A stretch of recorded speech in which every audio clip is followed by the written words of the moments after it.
Hey, everybody. Welcome, welcome. It's the wrong board. There we go. We are here for the next episode of Pathfinder 2e's Binding Light campaign, where we're on our way to County Fellwater. We took a job to go, stop this immortal undead army thing, usual shit. Gonna go and try to beat the impossible and maybe become minor royalty while we're at it.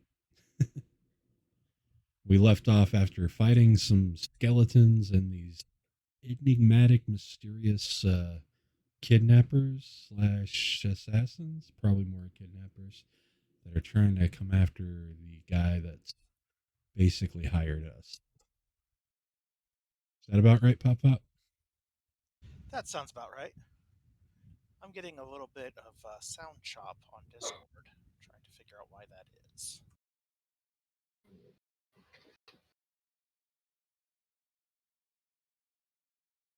It means that it is time for me to do battle with Discord's sound settings. Possibly. Could just be the internet being a little laggy. Hey, Neffy, how you doing?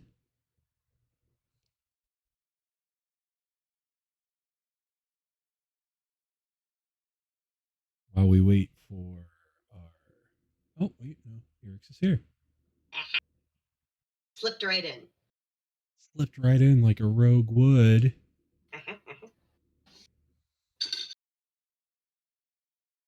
Did I know that the poofy fish eat spagoots just like the pop pop do? Facts. Our pea puffers love bloodworms, and they slurp up the bloodworms like spagoots. There are pictures in the Discord. Join the Discord. Get fish pics. Yep. Fish pics, cat pics. Mm-hmm. Oh, I need more cat pics. The occasional beard pic. Bear pics for sure. Are you saying Pop Pop is part pufferfish or pufferfish or part Pop Pop, Neffy?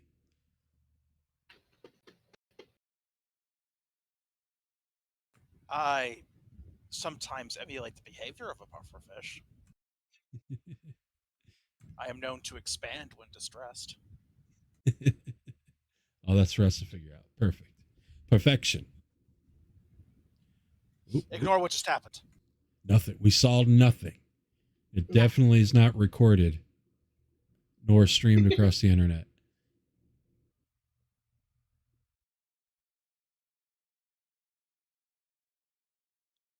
Definitely don't have actual footage of me accidentally activating a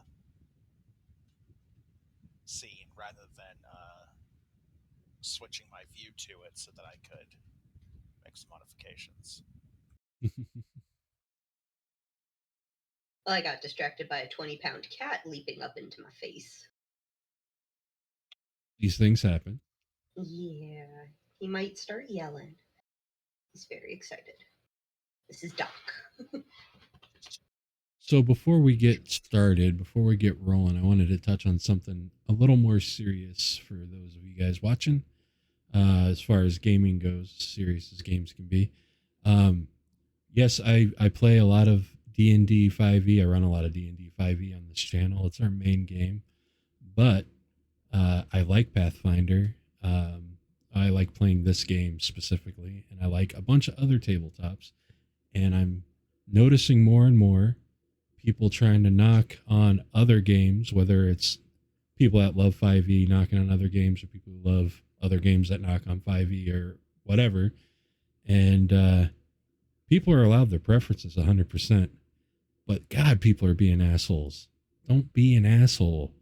Let people have fun. If they're enjoying something, let them have fun. In the words of a YouTuber that I follow, speaking about, in general, about all of them, but I will use in this case to refer to the absolutely useless discourse happening between the PF2e and D&D 5e fandoms. The fandom is fucking exhausting. I don't understand people who make an edition of any tabletop game their entire personality. Like, please don't. Like, go touch grass. Get off the internet for a while. Like, you're acting like a massive tool shed. Do be facts though. Can you guys hear them hear them a little better now? I adjusted some sounds on my end. People are having a little trouble hearing you pop up, so I adjusted your volume in Discord. Oh, well, that's not surprising. I often have a little bit of trouble being heard on Discord. There's a variety of factors, some dumber than others. One that I've noticed is a contributing factor is that I overheat easily, so I usually have a small fan pointed at me. And Discord's noise canceling feature is so good that it includes my voice along with the fan sounds. Oh no! And that's only semi sarcastic. Discord's noise canceling is actually excellent. Uh, but sometimes it just decides that it's going to get my voice along with the annoying noise in the background. Wish it wouldn't. Be a I know lot how that cooler if you goes, didn't. right? I've got 3 different things canceling background noises, so I get you. Yeah, if I weren't, I'm just gonna be honest, profoundly lazy, I would install a noise gate and do all that cool shit. But not gonna lie, I don't stream for a living, so my my investment in streaming equipment has been relatively low. Fair, fair. Profoundly lazy is a mood, indeed. Speaking of streaming and sound, I have tried to convince Foundry to let me upload some sounds, but the thing is, they cost money, which I haven't I haven't 100% sold myself on getting a getting a subscription to like Sirenscape or something, so I could actually download ambient sound, and also figuring out who will actually let me download ambient sound instead of just running it off of a soundboard, because most of the tabletop sound providers are soundboards, which is fine when you're at a table, not so much when you're at a virtual table. Right. We've used Sirenscape on the channel. They are pretty good. If you have the money for like the budget to have a sub to it, then it's great. But I mean, come on. In this economy? Yeah, like I've got some Sirenscape sounds available to me because when Starfinder, Paizo's sci-fi fantasy game, came out, it came with like some free Sirenscape stuff, digital downloads, and that was very exciting, but not terribly helpful for a fantasy game. Right. But no, Sirenscape is legit as far as like the RPG sounds for your games, even virtually. They are the ones that I would say are the best. So not a sponsor, but hey, Sirenscape, if you're listening, I'll totally use your sounds if you want to sponsor. But anyway, we got some Pathfinder 2e to do. Yes.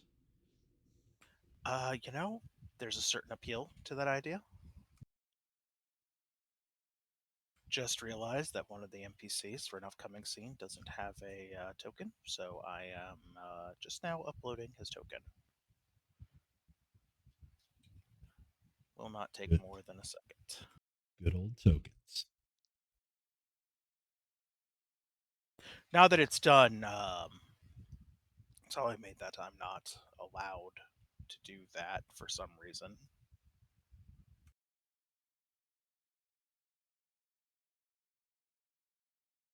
Not sure.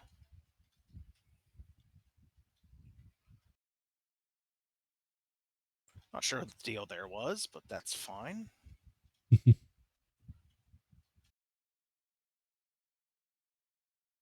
Also doing this kind of funny thing where all tokens are invisible by default. Weird. So if I start talking about an NPC and you guys have absolutely no idea what the fuck I'm talking about, it's because it's invisible. We'll refresh, and then if it still can't see it, we'll say something. Oh no, the I can see the token just fine. It's they default to Right. hoods up crime mode by default. So, chat, how many crits do you think are going down tonight? I'm gonna have to start getting a crit counter. Ooh, crit counter. It's been 0 days since the fighter's last bullshit.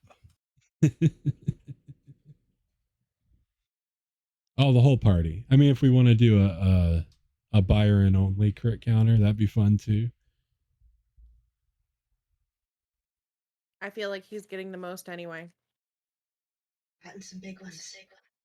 There was that brief moment where the rogue had the fucking Doom music playing in the background. Came charging in and was just like slitting other kobolds' throats right, left, and center. Good times. Short we got Blueberry Cinnamon Bun predicting four crits tonight.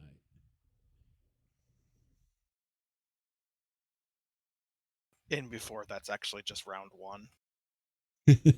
How did you even attack 4 times? Mysterious gang gestures. Fades into the night.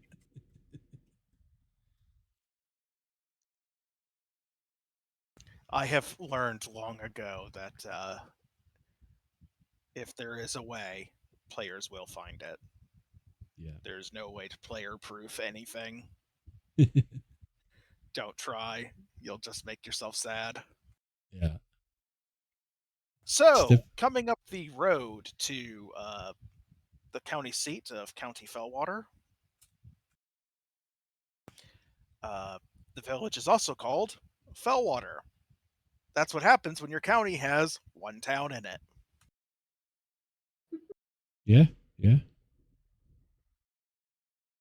It takes you the rest of the day from when you crest a hill and first see Fellwater in the distance. And evening is falling as you are making your final approach towards the village. Kind of makes you sound like an airplane there, final approach. You're in a cart. You're only going to make the one approach. Buckle your seatbelts. Make sure your tray tables are locked in the upright position. Oh, good. You're awake. Oh my god. Just fade. Cut. However, it is as you are drawing closer to Fellwater that you do notice something unusual. It captures your gaze from when you were initially looking towards the Fellwater Manor rising up out of the trees to the north as you're approaching the town. And that is an unusual ruddy orange glow on the horizon. For a moment, you think, since it is to the west of you, that it might be the sun sinking over the horizon, but then you start to get the impression that maybe it's not. As the wind shifts slightly, and you catch a distinct smell of burning wood.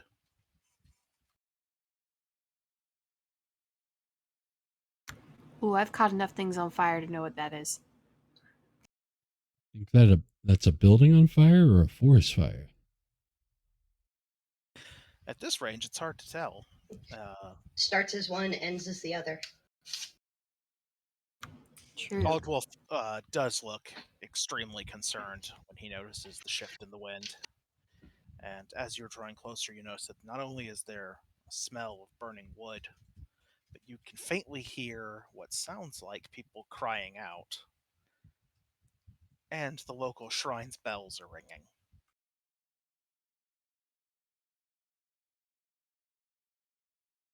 Those people definitely need our help. Booking it towards the fire. Yep. Asses and elbows, as they say. You give Glad a firm flick of the reins, and he breaks into his best speed while towing the carriage. You go over a few bumps, and you pull into the outlying section of town. And as it turns out, yes, you can hear the roar of a significant fire. There are sparks drifting on the breeze. I would give you guys some cool fire sound effects, but Foundry hates me. So instead, what you're going to get to look at is sick fucking fire effects that I made. Sick. Actually, I like that.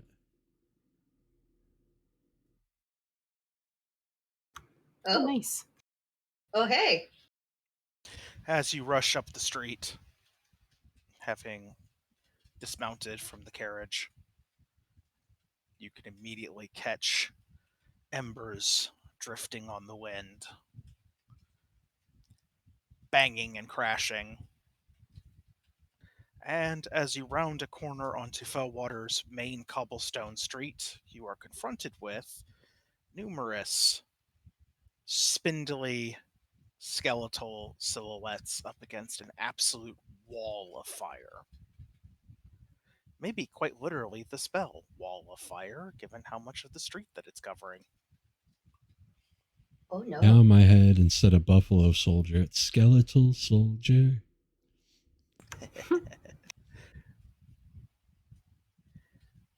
I'll put this dude over here where he's banging on a door. In fact, at a glance, you can tell that the fire is burning without fuel, and that just screams supernatural.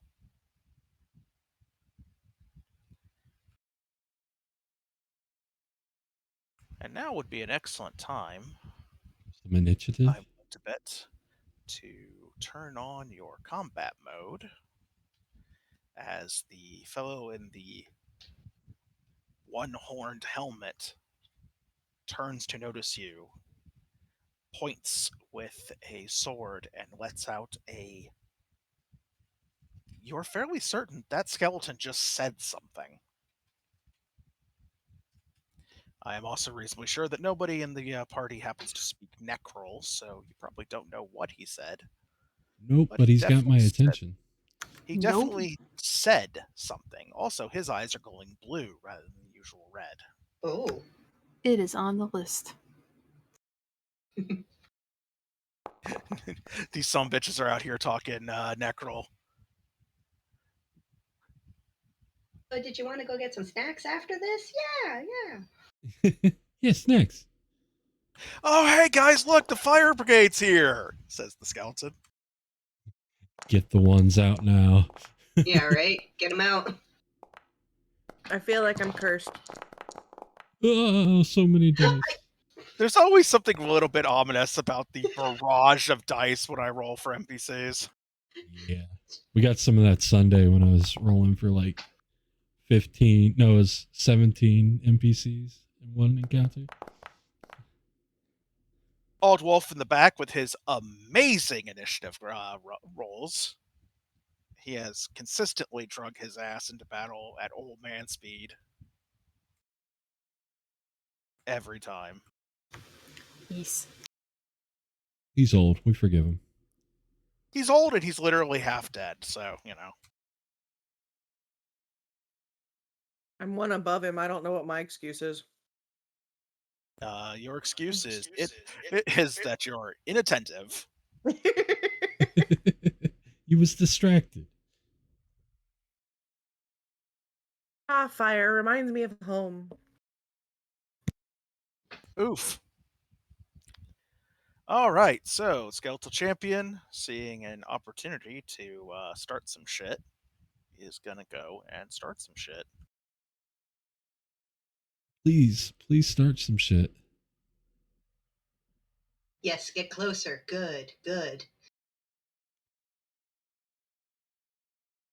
All right, having expended 2 actions to move, he is now going to use his remaining action to try and bop the kobold.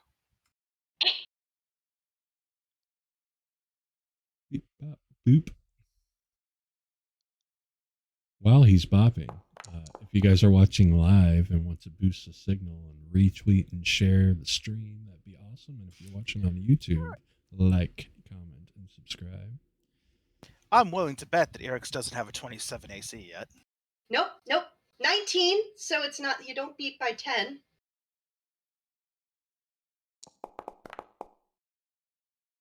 Have 7 points of slashing damage. My blood inside me. Yes, Nobody runs makes me up- bleed my own blood. Runs up with a jagged and cruel-looking longsword and gives Eric's a little choppy chop action. Now it's Lauren's turn. Surprise, it's your skeleton. Isn't he just rude? I don't like him. He hurt my friend. Yeah, that sounds about right. Yeah. I like my frost. What can I say? And of course, it doesn't like me right now, but that's okay. And I'm casting shield on myself, and that's mine. I got it. Did it work? Yes. There you go. Yay. Kind of save does Ray of Frost call for? What's an It just said it was a miss. It was an attack roll. Yep. No, sometimes when there is a such a thing as a this is supposed to remove itself automatically and didn't.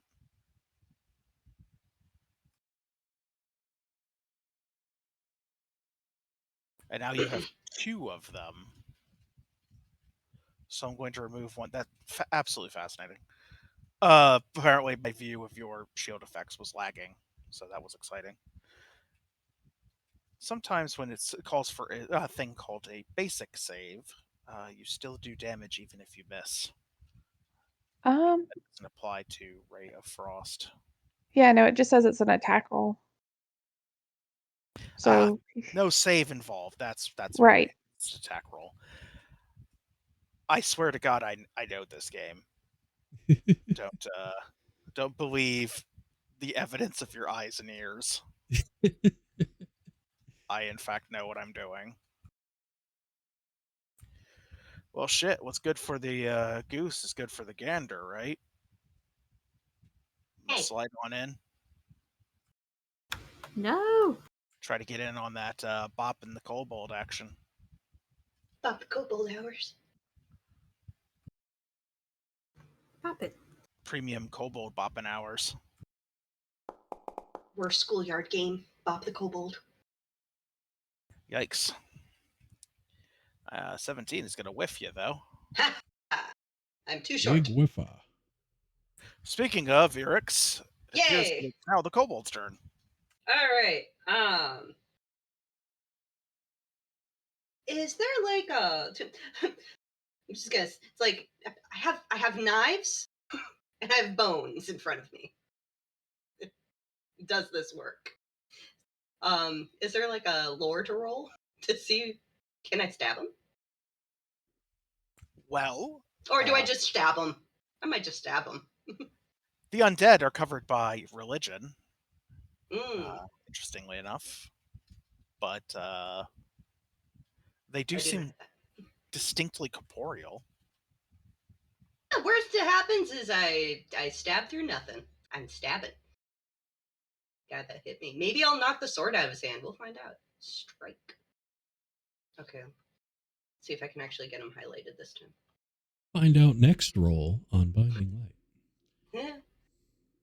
As the binding light turns. Hey, I got hit by 0. Mm. That's the weirdest way they could have put that. Should roll some beautiful damage numbers at me. Damage. Perf. Whee! All right. Take a chunk out of some bones there. Bones. And I take the arm and smack him with the other arm, which is, I'm just going to stab him again. Map 4. Did not. It's a little nimbly bimbly, Mr. Skeleton. I could pick up your die and play with it. And then I think I'm going to, for my last action, raise a shield. All right. Since it's popping kobold hours. Premium kobold bopping hours, in fact. Gotta pay extra. All right. Hi, Byron. Hey. Fun fact, I have a reach weapon. Sweet. Rude. On our glaive squad again.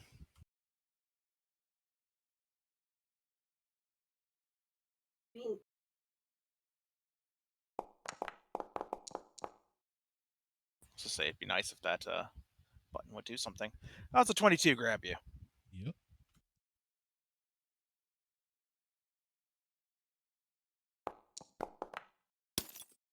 Maximum damage. Gives you a nice big wallop with his Ow. glaive. That went so nice, I'm going to try it twice.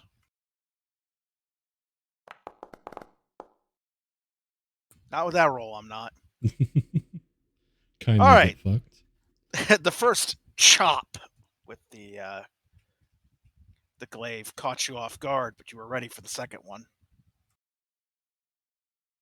All right. Well, that guy is a problem, but I can't let Rixie get doubled up on like that. So we're gonna Cool flanking position to be real shameless of the carpet to it. right. Actually, you're in a prime position to spend a single action setting up a flank. Yeah. That's exactly what I'm doing. Look at all them flanks. Oh yeah, now we're playing flank Tetris. It's true tabletop experience. Yes. Do. Oh, it's gonna be stuck in my head now. Take All right. an axe and bop a skeleton on the dome. Swinging and bop. That's a hit. Did you just roll a 10 and clap my ass? Yeah. Fighter, you're a real problem for me. No, you're fine. Just 14 damage. Oof. Well, that skeleton is no longer extant. He is now scattered across this vicinity as you blast him into his constitute parts. Awesome. The sinister magic holding his bones together fails, and he collapses in shards and bits of bone across the copples. Right. Next. Surprise, motherfucker! But I'm out of action, so just setting it up for next round. Did you just run through a square that I threatened? I did diagonal, but I mean, if it threatens just because I'm moving around you, even though I'm not leaving your threat, then that's what it is. No, if you leave a square that I threaten, okay, that provokes the attack of opportunity. Different rules. It's all good.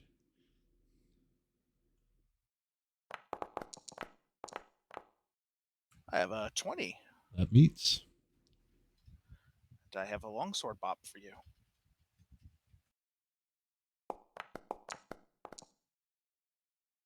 You may have my stinky big 10 damage. I'm going to click off of myself so that I don't take an opportunity to smash my own head in with my sword. As I am wont to do now and then.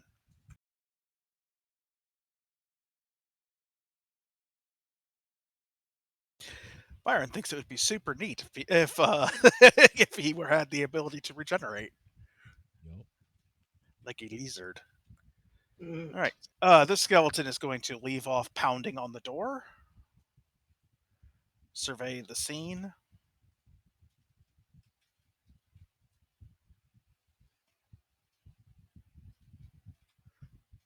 Hello, Erix.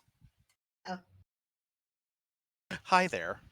Oh, I moved too far. Oh. There we go. Hi there. Oh, glaive! I've got a blade on a stick. I rolled a natural 1. Get fucked. Okay, first of all, rude. See, that's what you get for being cheeky. That's fair. Yep. Maximum damage. I Give me 10 deserve more it. hit points. Oof. Woo! Oh, I want I'm I want them. They're mine. I've only got 7 left. You can't have them. They're mine. Hey, Adamary, Sir, no. you have a cat, and that's sus. Ah, Thought you were not safe. the biscuit. Thought you were safe hiding back here. Blade on a stick. I said blade on a stick. Ho ho ho! Indeed. Blade on a stick, real effective. Yeah, these guys are scary. Ow. Have some pop.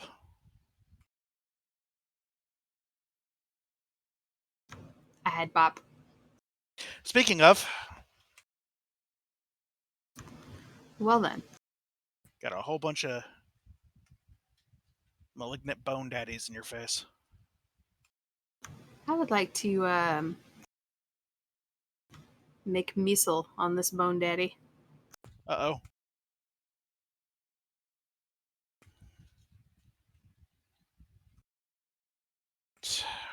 Which one do you have targeted? The one that just stabbed me. Yeah, that's fair. It's about to get that bone hurting juice. I think he sliced you. I don't know why I only rolled 2 and not all 3. What an interesting question that I don't know the answer to. Is there a way to tell Foundry that you're spending 3 actions to cast? Not that I can. You know what? Let me hit the damage button again and see if it gave me an option that I missed.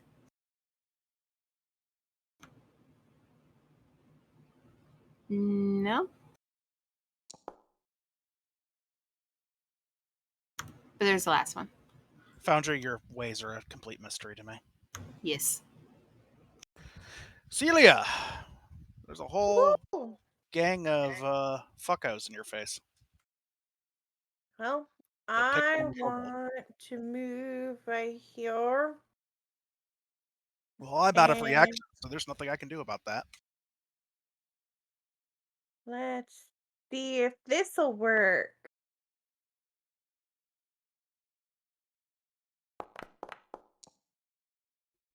Motherfucker! Nah, Fine. No. I'm good, thanks. None for me. Yeah. All right, Old Wolf's up.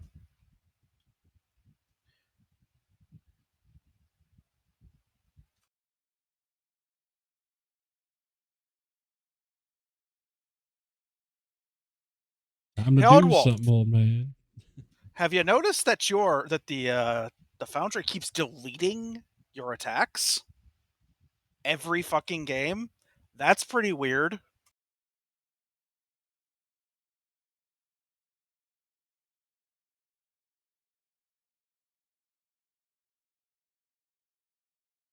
There was an update recently, and it affected some stuff in one of our 5e games too.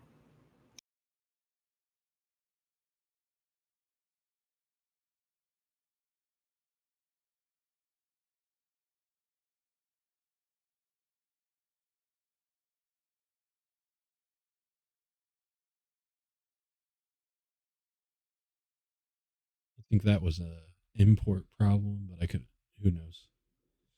Gotcha.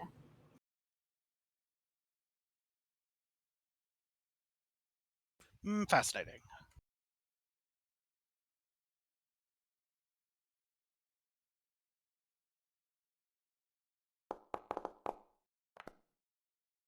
It's a good thing that I've only put this dude's tax in about 15 times at this point.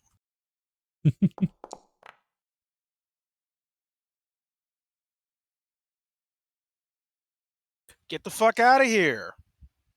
So Aldwolf, seeing that Mary has been confronted by a skeleton, sprints up to it and caves its entire skull in with his bone fist. Ooh. Good for him.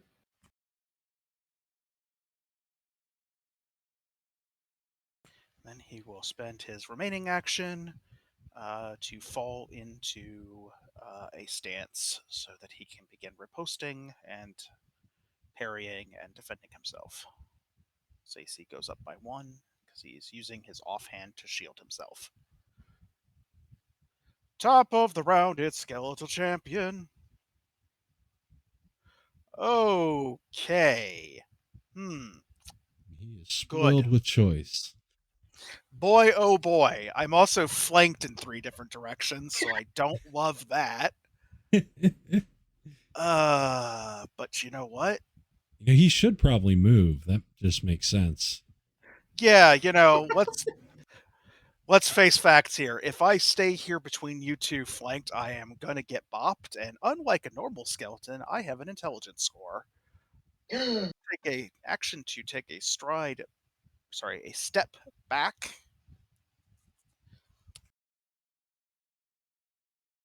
And we're going to visit a new operation called Get This Terrifying Fighter Out of My Face before he cuts me in half with an axe.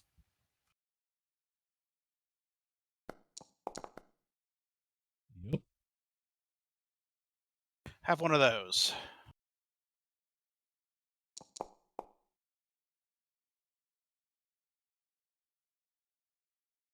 I've rolled better. Still breathing, albeit barely.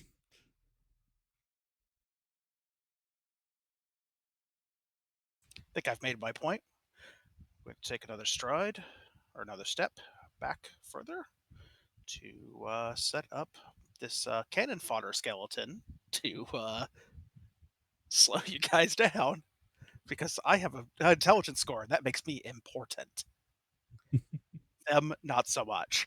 Lauren! I've seen 2 of my friends get whacked pretty hard, and I have a technical question. Yeah, what is it? Am I able to use battle medicine twice?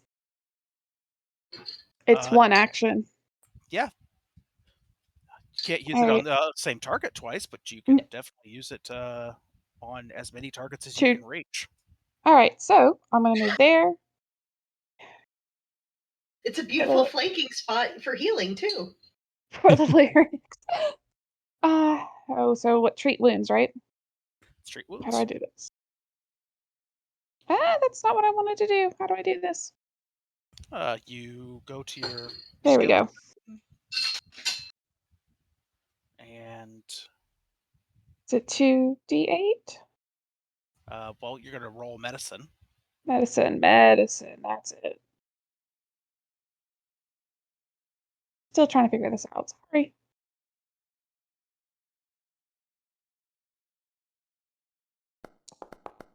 Take out the staples real quick.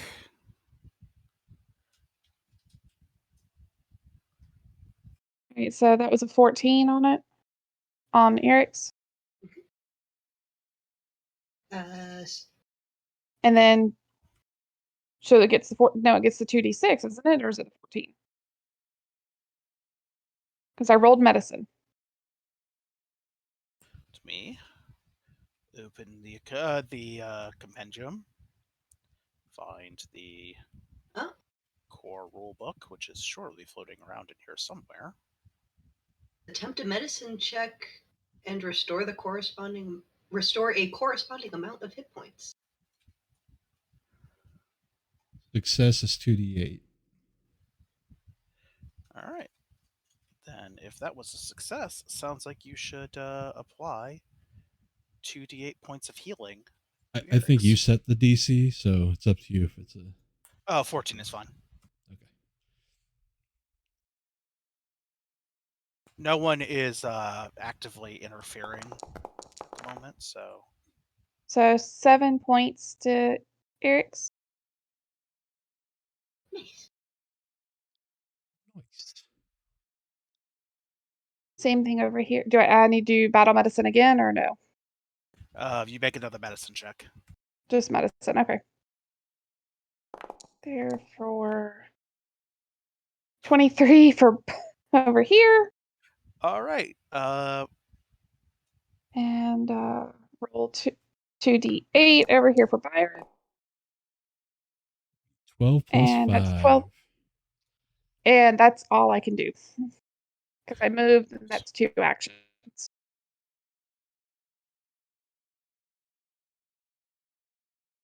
Please nobody else get hurt. I can't do this very often. All right. I get the plus 5 for my feet. You sure do. I just have to add it manually. Okay.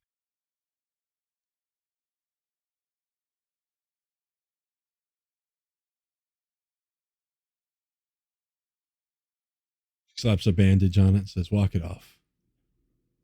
Run up and Get it together. vigorously apply a stapler.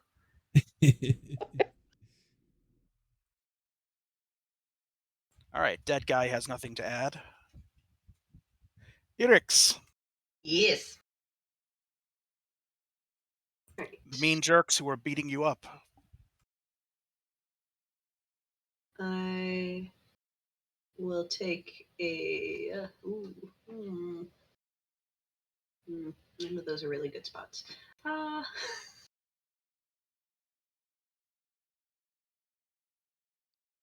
Or I might. Yeah, I'll throw a javelin. Why not? Or is the javelin enough that I could stab him from a distance as well? We just both poke at each other. No, it's not a weapon. Oh wait, I have a throw. spear. I'll just stab him. I don't think the spear has reach either. Oh, it does. Why does the spear have reach? Anyway, I guess I'll step up Because and stab. there's a long spear which does. All right. Yeah, I guess. No, none of those spots are particularly great. So I'm in range of everybody. Can I? No, I can't do it like a sneak around. Can I? Well, do you happen to have the rogue ability Underhanded Assault? I do. Well, you should look at Underhanded Assault and how that works. But it's adjacent to one of my allies. Yeah. Sneak up on a foe adjacent to one of your allies. I don't got any. No, at the moment you don't have any. All right. Can she delay her turn? You absolutely can. I will delay my turn till I can be in a more advantageous position. All right. Aha. Delaying until somebody moves adjacent to an enemy. Your initiative will change to right after the person that triggers your delay. Probably big man with axe. All right. Readying in action. All right, skeletal soldier is up.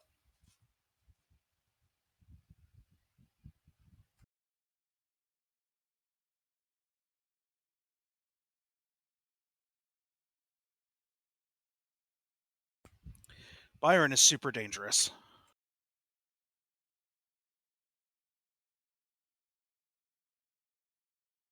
I'm not smart, but I can follow orders. Hey, Byron. I have a blade on a stick. Yes, you do. Yep. I also have loser ass rolls for people who want to fail. All right. Continue That to was get a spectacular showing. Well done, Skeleton. You will definitely be promoted at this rate. You fucking dipshit. Sweet. I will step. And I will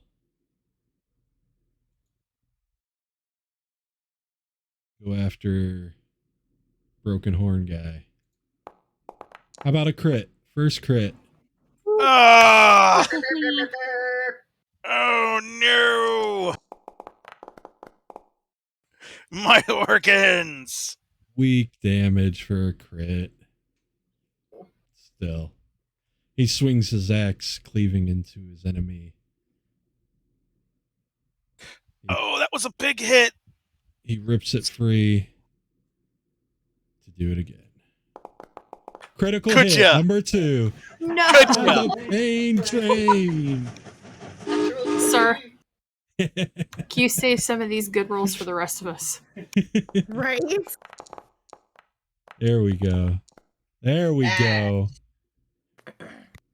Did that just roll twice for no reason? I don't know. I pressed it It once. sure did. Yeah, there's two damage rolls there. Well, I'm going to trash can the crappy one. Hey! So, first blow bites deep. Byron rips the axe free. Can't help the savage grin. And swings it back the other way, finishing the job. The eerie blue flame in the skull's eye holes goes out. The bones scatter across the cobblestones. Hey, Erix. I have great news for you. Adjacent to a foe. Sure is. Start sneaking. Alright. Sneak.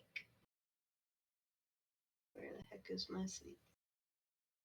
There it is. Over there, to the left. Roll. Oh, crap. Proceed. Alright. Boop. All right. I believe that catches me flat-footed. And I need my If I remember how Underhanded Assault works correctly, and every once in a while I do. Go ahead and click on Underhanded Assault in on your sheet so that it'll pop up. So I was at a -2 penalty on the stealth check, and if it succeeds, I may make a melee strike against a foe at the end of your sneak. Does not say that it makes them flat-footed. They are flat-footed because they didn't see you coming. Oh, okay. All right, then I shall strike. That's its function. You avoid provoking reactions and creep up on a fool. Well, saving yourself some action economy. It's just going to keep rolling twice, I guess. Oh, fun. Trash can the second one. Oh, you're still up? I must strike you again. Oh no! All right, well, he knows you're here now. It's the stab! Oh, hi! Well, hello there! Hello, Fancy meeting Mr. you here. Skeletal. Oh, Dude, Mr. dude's Skeleton. angrily. You little son of a bitch. Son of a biscuit. I'm going to take a step forward. Leave biscuit out of this. I shall avenge my captain! I mean, he Okay. doesn't actually say anything because skeletons don't typically talk, except for that other guy. He talked. That was weird. Anyway, blade on a stick. Oh, yeah. Oh, look at that. Making myself making some actual chin music here. Minimum damage.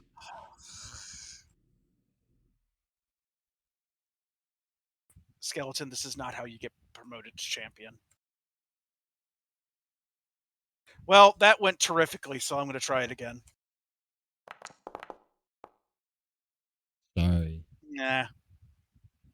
Byron was expecting that second one. Our homeboy Byron just sponges up a lot of damage. Thanks to Battlefield Healing. Fuck yeah. Like a Timex. Anyone under the age of like 40 is not going to get that joke at all. All right. Time for Mr. Skeletal to make a reflex save. Yes, please. Please to fail, thanks. Keeps on ticking. You know, I'll do my level best not to disappoint you. No. That's okay. I still take half damage. So you should hit that damage button. 3 damage. You know what? 3 is better than 0. That's true. Do be true. That do That's be why true. basic saves are the tits. And I'm going to cast shield on myself.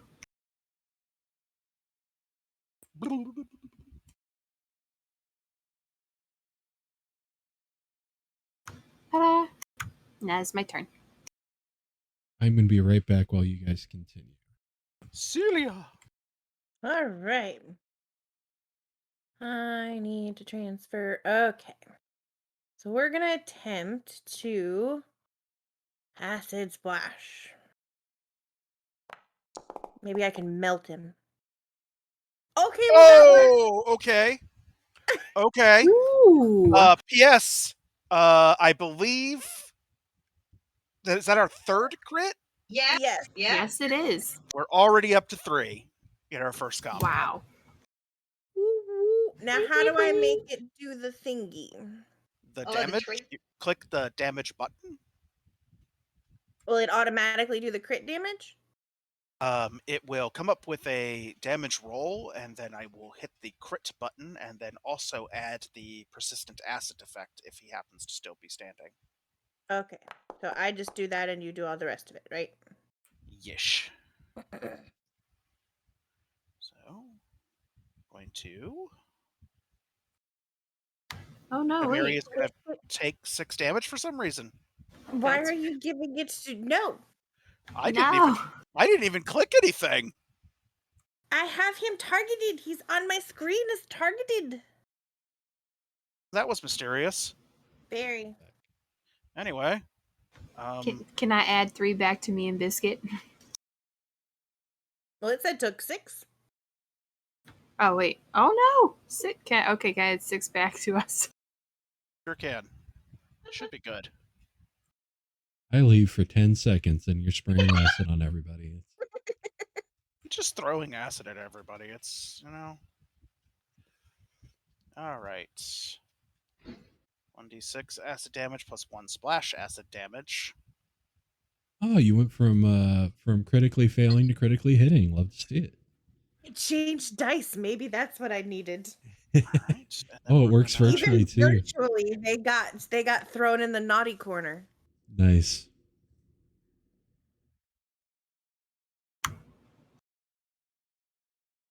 I have terrible news, however. Oh, he's immune or resistant. Oh no. He took the damage he rolled. I'm still not entirely sure how you did 6 points of damage to people who were like 30 feet away. Yeah, me either. Magic. When you didn't even roll 6 damage.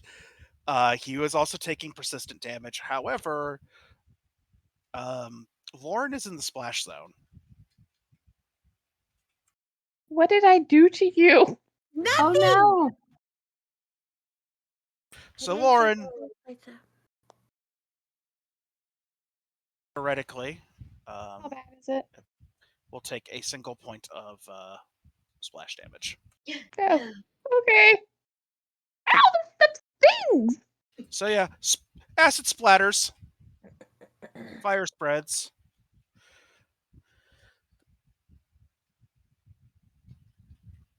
Sup, nerd.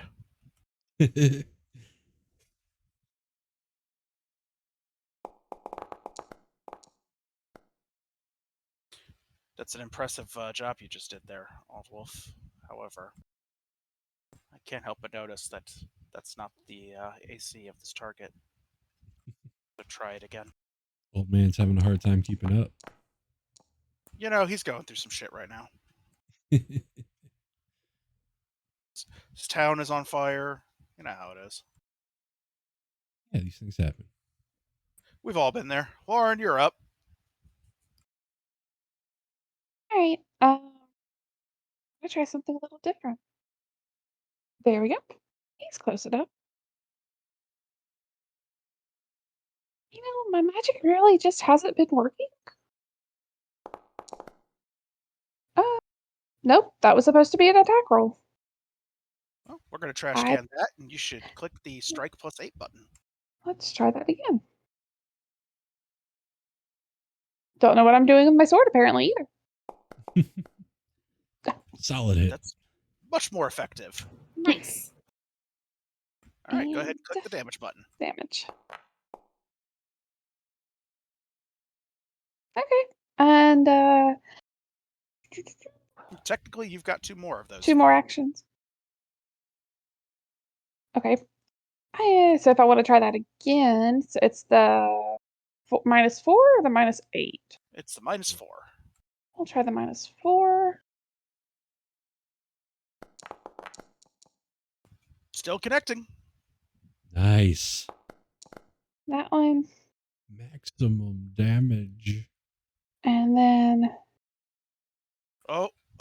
Oh, he's taking a battering. Lauren's enchanted blade is biting through some bone. the next one would be -8, wouldn't it? Yes.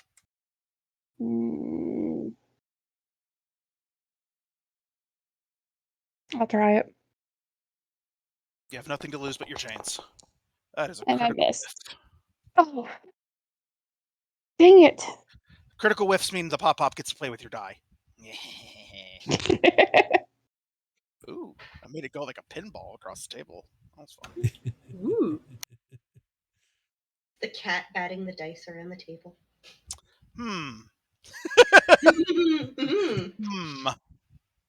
Shit's getting spicy. I'm gonna spend an action to take a step. Because I don't trust y'all. That's fair.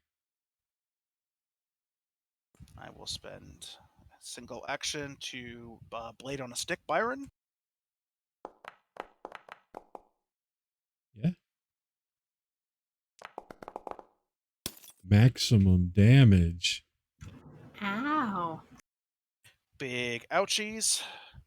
And then I will spend my final action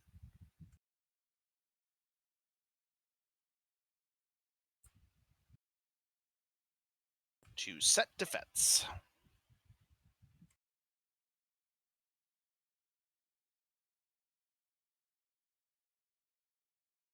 The skeleton steps back, whacks Byron with a blade on a stick, and then assumes a defensive posture with his blade ready to catch anyone who steps out of his threatened area.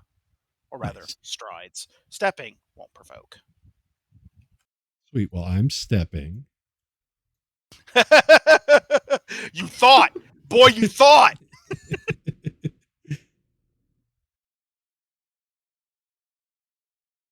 And Those are some real nice hit points there. It'd be a real shame if I came over there and took the rest of them. power attacked. Uh-oh! Oh, God, why? Why is it Why so is many it 1 and dice? 2? What the fuck? Well, whatever. All right, Byron takes a step forward and with the same motion brings his axe down in a helm splitter chop and does what it says on the tin. Skeleton, now headless, crumples to a pile of bones and equipment in the street. Sweet. Then he'll turn and look at the last skeleton and then end his turn. Hey, Erix, Yeah. what's up?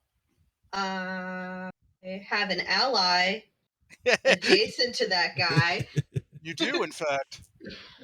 Are you coming for them teeth? I am. Sneak. That's not what I wanted to hit. Still. Roll. Well, whether or not he sees me, I'm still moving. Yep. That still beats my reflex DC, so... Get wrecked. Oh, shit. Alright, let me make sure I've got you targeted. Murder! Oh! No! Oh. I miss! Swing and a miss. Well, we'll try a map of -4. True. But he That's a is... hit. But he is, Ooh. he is flanked. So I'm going to get that sneak attack, and it's going to send me directly back to the bone pile. To the bone pile! Oh, I took 1 damage. Well, Oof. that's because that's all he had left. I love it. Foundry's not set up to send people into critical overdrive.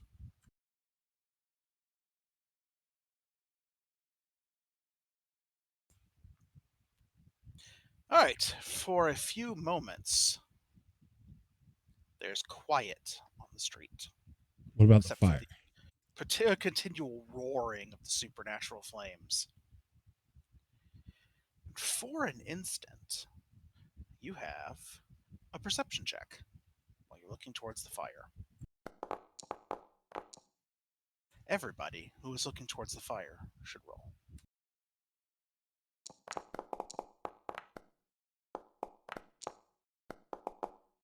I just realized why Aldwolf's initiative was so shit. It also deleted his initiative. Deleted his perception check. Neat.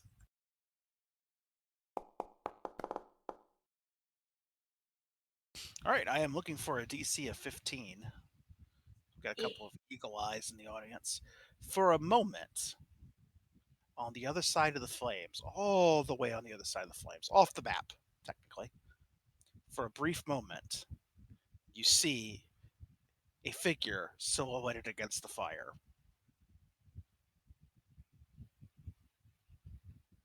You see a ragged cloak blowing in the hot wind. And for an instant, you're sure that through the sheets of flames, you catch a pair of eerie, scintillating blue eyes. And then just as suddenly, the figure vanishes.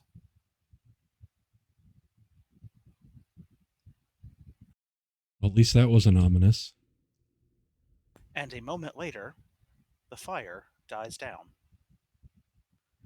vanishing with a final gasp. You actually feel cold air being sucked up the street by the fire's vanishing.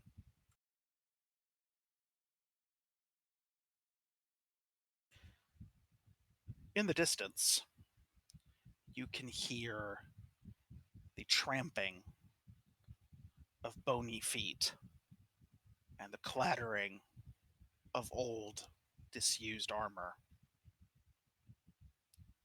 So basically, I'm going to give you a little bit of a narrative combat here.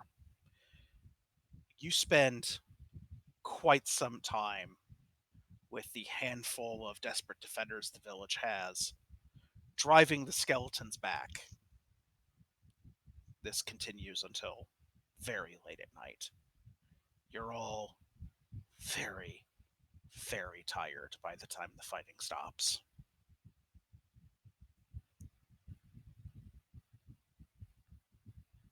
In fact, so tired that when the battle is finally over, a couple of you actually more or less fall asleep on your feet.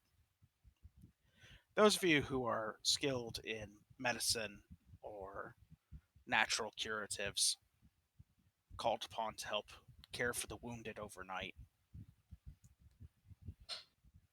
Byron volunteers himself for at least one watch, because I know him, Obviously.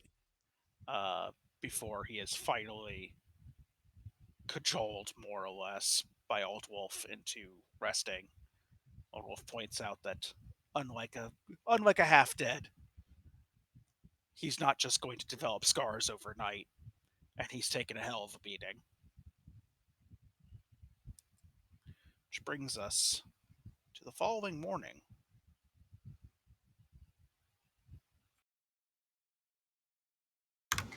Say she has the ingredients, and Adamiri, with the help of Biscuit and of course the Right Honorable Sir Balderdash Cobblepot III, would like to make potions for people to help heal them.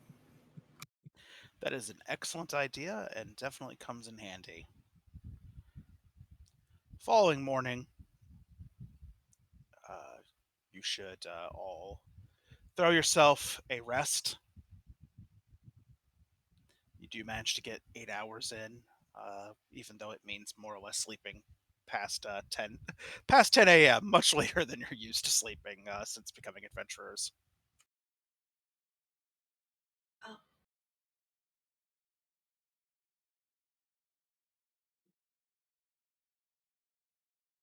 It is at this time that you are introduced to the closest thing that this town has to a mage. His name is Plen Dolva. He describes himself as a person of very middling magical talent. He expresses some concern for the battering that you have received on part of the town, and as you are sitting over your morning beverages, offers to provide what healing he can. That'd definitely be appreciated.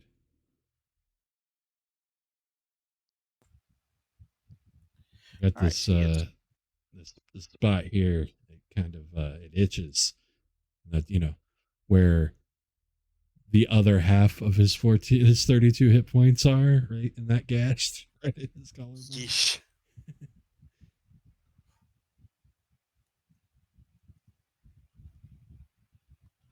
Right. He takes a moment to gather himself and begins casting a spell. If anyone would like to identify the spell as it's happening. Yes. That is clearly a spell. Because you are not.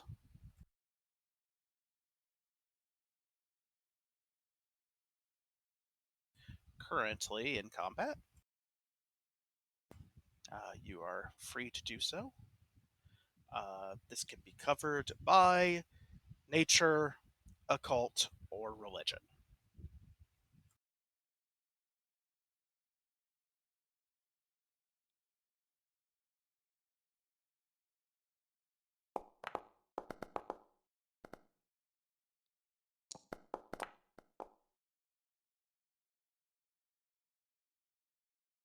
That's a big old no for me. Occultism or Yeah, nature? occultism, nature, or religion. Oh, nature. No. Alright, he takes That's a spell. 3 actions to cast the spell Heal. It's a 30-foot emanation. Here I was about to say, of course I Ooh. don't know what it is. It's not dragon magic. Oh yeah, no, it's not. It's not what I'm used to.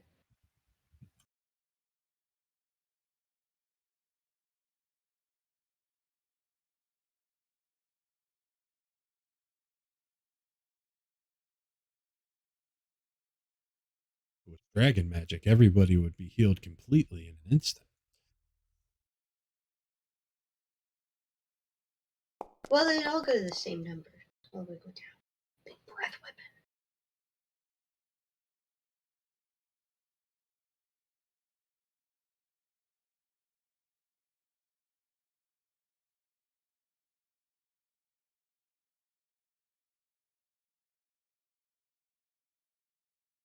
Whoa, whoa. Why I Well, take damage? What? Whoa. Why? Why? Ow. None of that. None of that.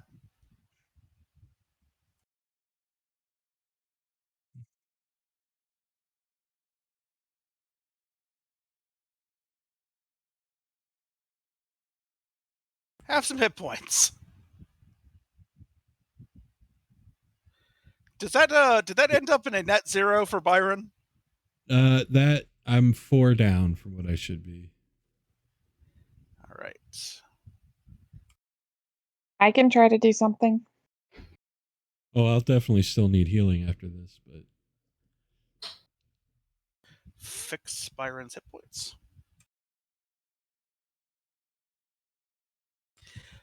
Pled looks winded for a moment. Okay. Captain Blackthorn, I can focus my efforts directly on you. You still look pretty injured. that's your call. I could probably sew this shut and give it a little bit of time. I have sub magic at my disposal. I might as well.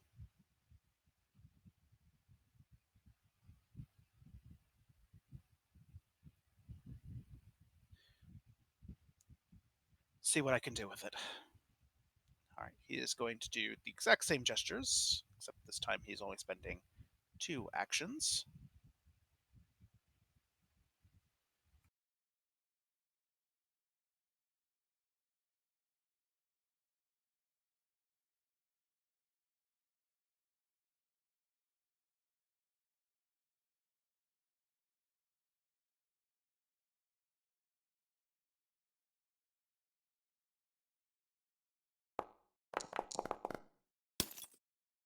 Whoa. Yep, that's all healed up. He looks winded again and then nods. That's better. It's much better. Thank you. Does it itch for anybody else when it stitches back together like that? Aldwolf laughs every single time. Feels like you're healing overnight.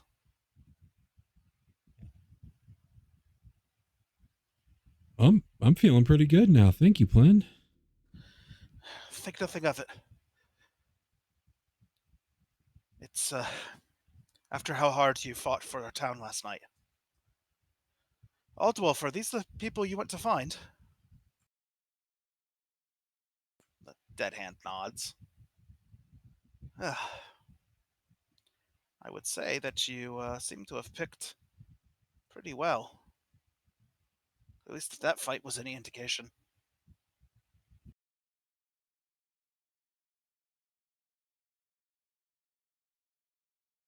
There's been 2 other attacks while Aldwolf was gone. Not as big as last night's, and certainly much less fire.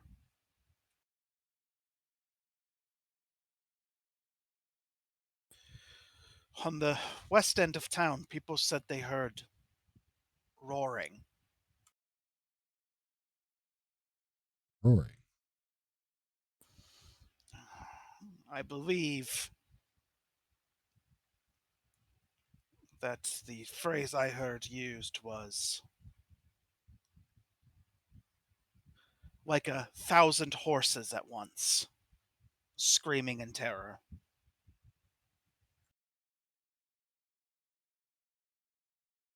Just the thought makes my skin crawl. I didn't hear it from here, but everyone that did is badly shaken by it.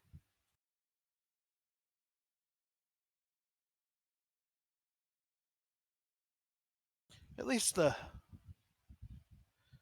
rain is putting out what little fire is left.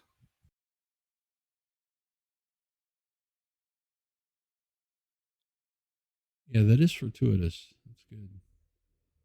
Fortunately,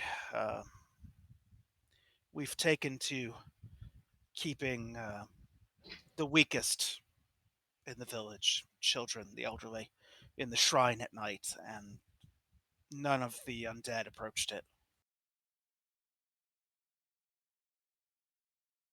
That's a relief. Does mean we have some place we can fall back to.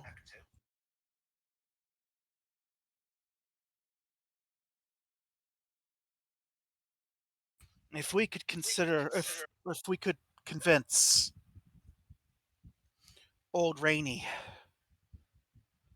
to join in the defense of the town, we might have something, but so far she's flatly refused. Who's this? Who's old Rainy? Old Wolf coughs. Oh, she's the local witch.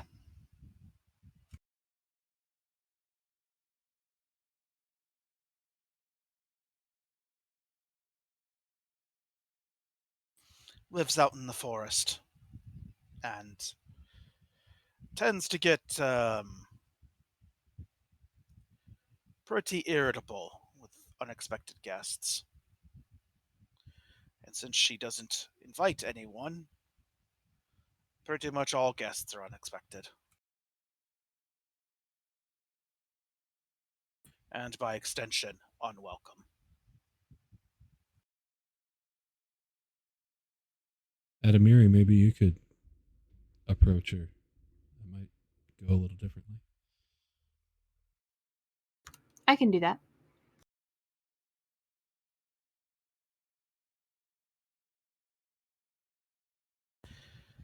All I know is that pretty much every time I've ever talked to her, she has... Well, there's no polite way to put it. She tends to throw a full potion vial at anyone she doesn't know. Or worse, if she's in a particularly bad mood.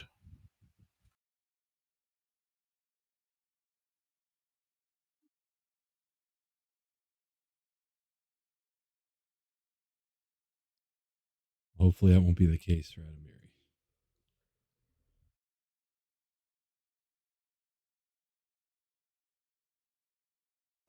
I can send a message from a short distance, but hopefully out of bottle throwing range. That's the hope. Just have to be careful because you'll have to go into the forest to do it. Even at the best of times, the forest is unpredictable. They say the wild men of the woods have been there for generations. Sometimes people that go out just don't come back.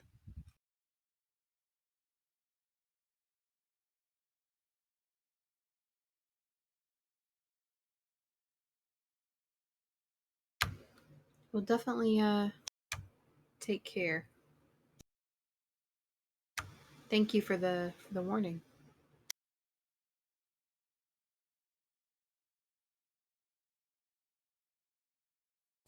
Well, it wouldn't make much sense to go all the way out to get you, only to have you get snatched by the local boogeyman.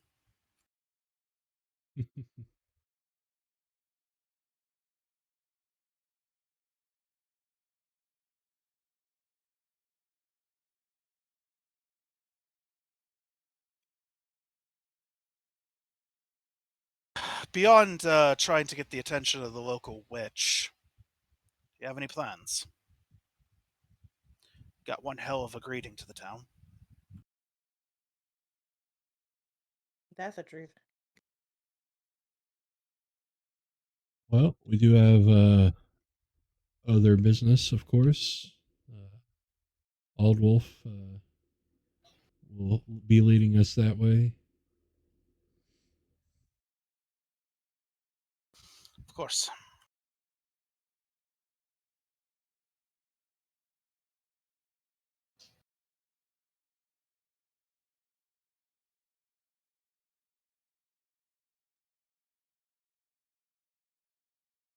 All right.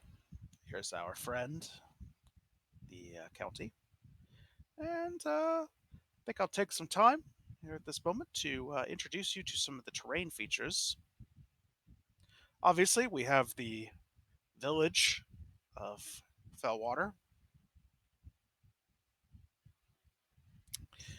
Surrounding the village to the north, see all these hill type deals up here. Those are called the Walking Hills. If you ask why they're called the Walking Hills, Altwolf explains that they have a tendency to fall down a lot. Numerous landslides. The village is protected from the worst of these by the foot of the hill forest. Take a wild guess which one that is. And then divided by the main road is the largest forest of Fellwater. Technically speaking, it has a name, although most locals only really refer to it as the forest. It has the unusual name of the Sleeping Wood. Interesting. Nobody really knows why. Out here, this flat greenish area here, with the remarkable ability to swallow my hex grid, is the Moors, the Fellwater Moors. It is open, it is flat, it's covered in thick, tough grass, and it is home to wild horses and things that like to eat wild horses.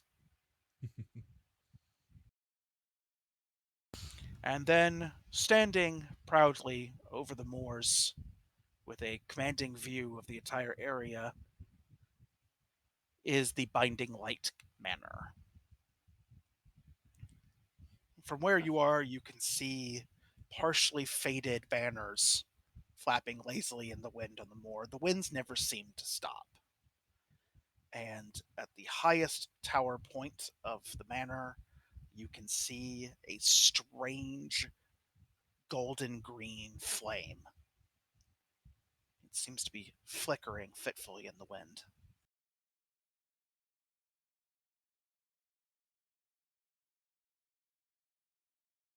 I think I really Altwolf like this place. points up at the light. That's the balefire. Ah, yes. Do you see the condition of the banners? Yes. Yeah. It's said that the banners reflect the health of the Count. And that when the seat falls empty, the banners will lose the coat of arms of the current family. It's also said that in the event that a new Count is declared,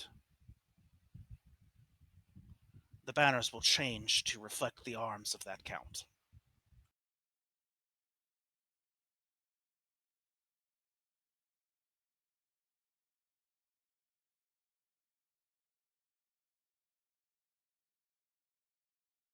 Don't know if that's so. I've never seen it happen, but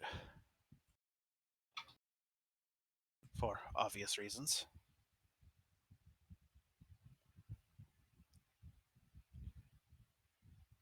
Well, should we handle that business first, or should we seek out the switch? Well, the fire's holding for now.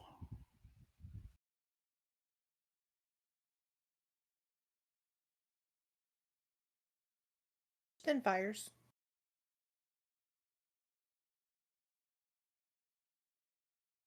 But if something should befall him while we're out doing other things and he were to die, then we would be too True. late.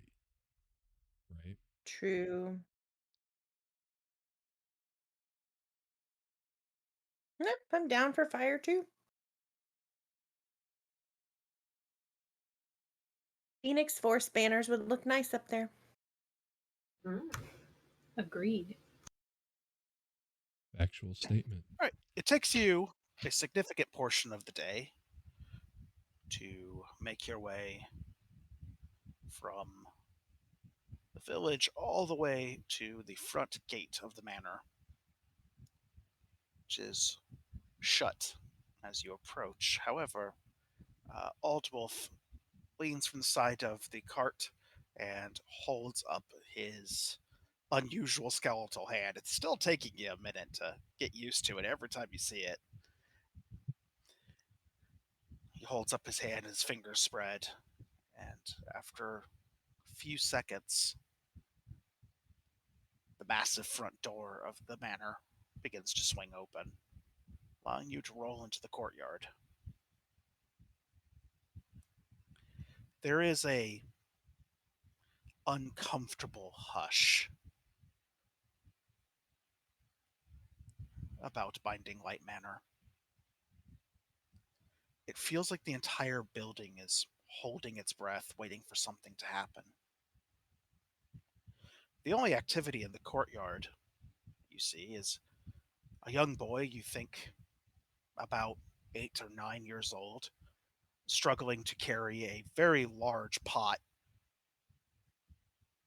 across the courtyard, heading towards a long, low building, from which you are immediately greeted as you reach the center of the courtyard with a absolute cacophony of baying hounds. Puppies. Aldwolf gestures at the kennels. Once upon a time, those were the Count's war dogs.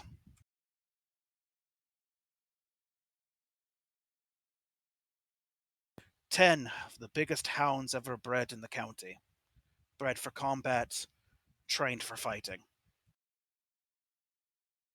Smart as a whip, utterly fearless, and absolutely disinclined to listen to anyone except for the Count. They haven't been out in their fighting harness in quite some time, with the Count's failing health. If you wouldn't mind waiting in the Great Hall for a bit, I'll go up, check on the Count. Of course. The Great Hall is a peculiar place. There are numerous massive tables, though set up for receiving large numbers of guests. But the chairs are all sawed off logs. In point of fact, they're tree stumps. And you're not entirely sure they were placed there. They appear to be grown into the floor.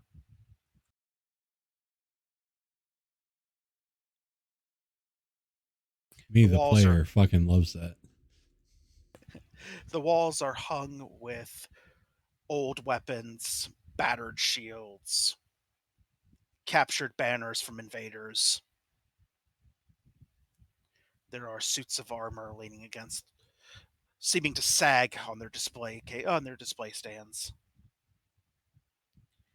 There is a very unusual set that stands out because, guessing that the plate was fitted properly for its owner, the owner must have been a little over 7 feet in height.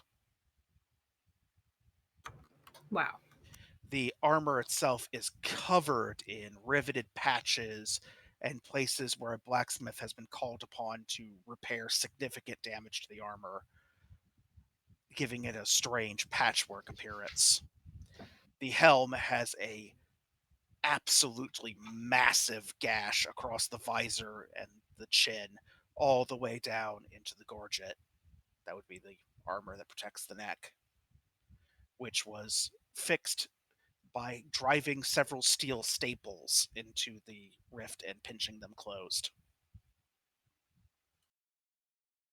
Hanging on the wall behind that suit of armor is what you can only assume was formerly the great axe of a hill giant. This thing is ridiculously huge. The haft Byron's eyes get huge. The haft is about as thick around as an average person's shin. The head is double bitted and has a span between the horns about the size of Adamiri's arm span. The entire weapon is topped with a absolutely hideous looking flanged spear point. Has a barbed and strange appearance, and there appears to be thorny vines growing around the handle and woven around the blades. Upon closer inspection, the vines are actually woven from metal wire and welded to the entire construction.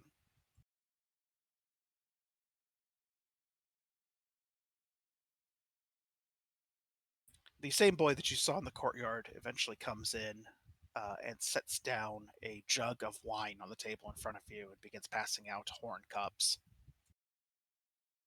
Apologies, masters. The kitchen's a bit threadbare of late. His lordship has dismissed most of the staff. Afraid it's just me and the cook. No apologies necessary. I'm Tully. I look after the hounds and the horses. I guess I'm sort of half a page and half a groom. And a quarter of anything else that needs doing. I'm sure you're doing your very best, Tully. Thank you for your hospitality. Thank you kindly, ma'am. Are you a dragon? Hmm? Are you? Yeah, you. Me. Yes. Well, I'm young. Huh. That's funny. That's what old Rainey said. Not that I talked to the witch or anything. I guess I better go check on the cook. Yeah. You talked to her? Flees Oh shit. at his best speed for the kitchen.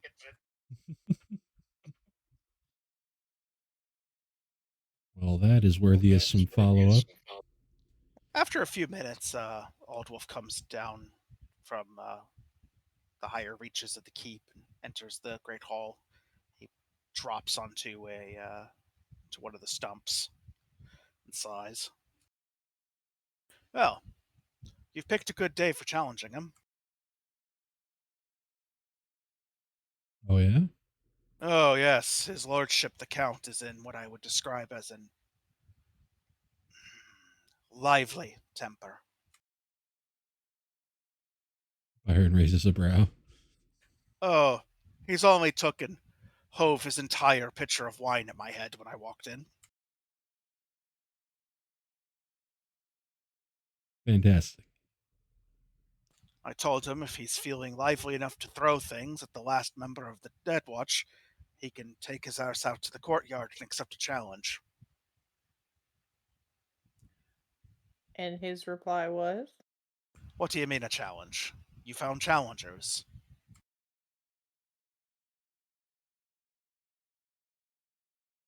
So, we may or may not expect him in full battle dress any minute now.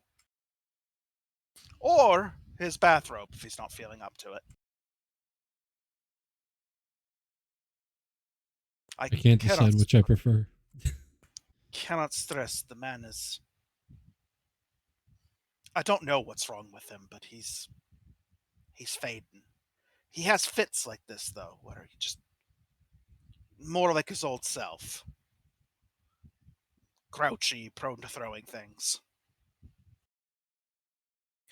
Quick with a joke, quick to anger, quicker to forgive.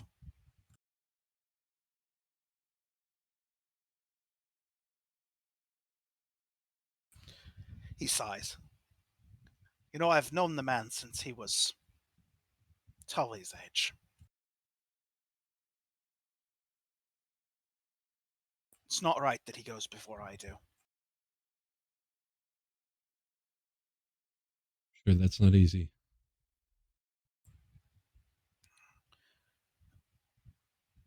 If I weren't... doesn't matter. The primary thing is, I'm not entirely sure that his sickness is natural. It came on him so suddenly, and he's by no means an old man.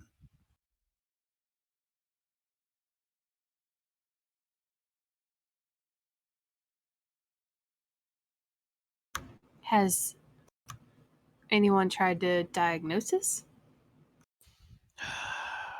Fortunately, we're a bit short on healers. If it's some sort of mystical malady, maybe we can take a look. We've got Plen, but we tried to get old Rainey to come up and have a look at him, and her direct words, I believe, were, what will be, and what I will be is furious if you don't get off my lawn. Kind of like her. She doesn't even have a lawn. She lives in the fucking forest. Whole She has forest is her lawn. Mm-hmm. I hope not. Technically, it's the Count's forest. I'd like to see you tell her that.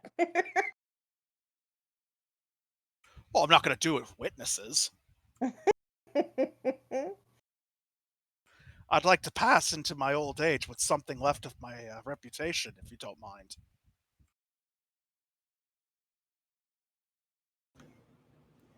Seems like the stable boy / page /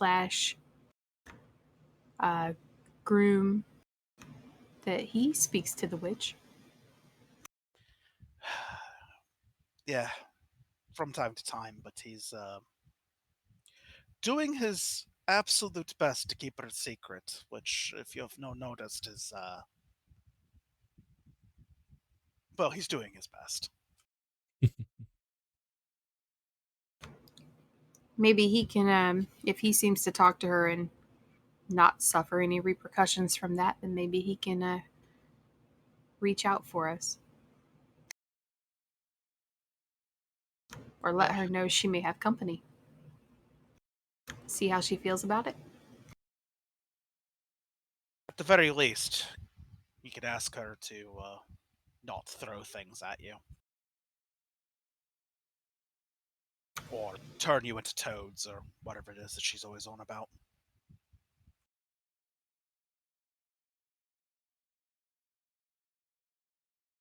Trust me, she's a long way from the most neighborly person.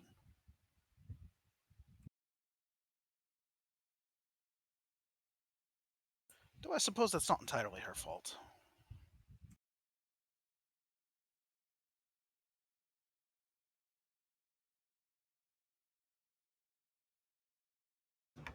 Does something happen to sour her a bit more on company?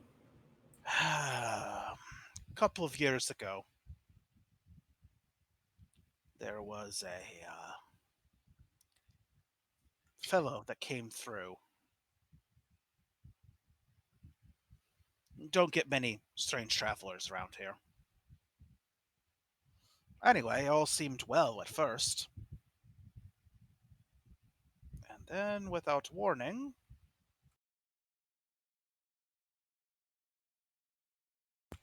suddenly we hear, well, the man riding into town, top speed, screaming his head off. Apparently, what he was some sort of, I hesitate to say witch hunter. It's not like being a witch is, a crime or anything. But he seemed to have some business about him of, well, bothering witches. That's a poor life choice. Yes. Apparently, he bothered Rainey just a bit too much.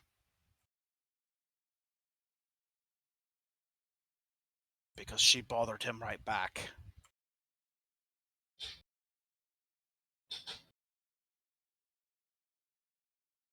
Only when Rainey decides to bother you. Well,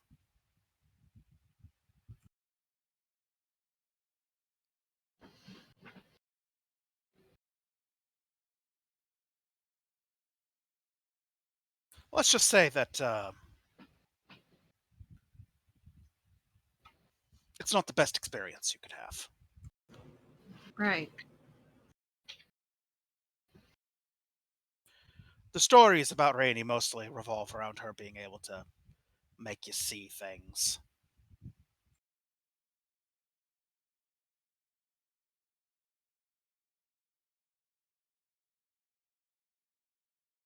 Show you how you're going to die, that sort of thing.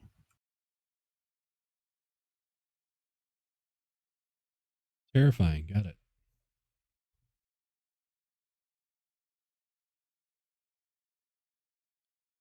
Since she chooses to be in a mood about it, well, she can be just about the most unpleasant person in the entire county.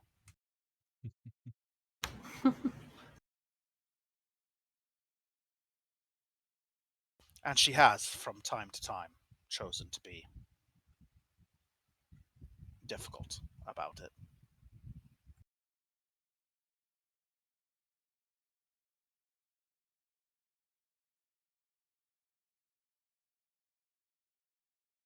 On one occasion, we went out to try and convince her to help the Count, and her response was apparently to cause the trail we were riding to change itself repeatedly, and then chased us out of the forest with phantasmal wolves. And I know that she's the one that did it because the wolves were screaming insults and general imprecations in her voice.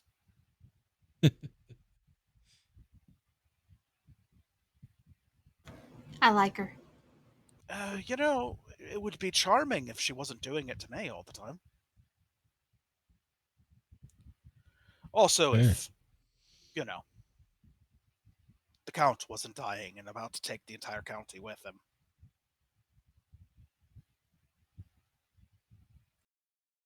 There's that as well, I suppose.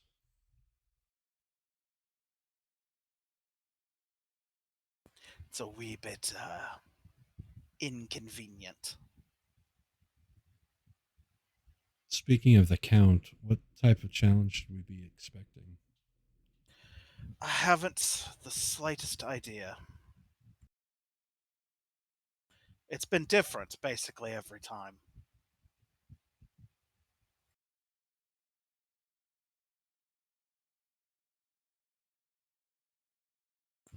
One set will challenge the current Count to ritual combat, another to a puzzle game.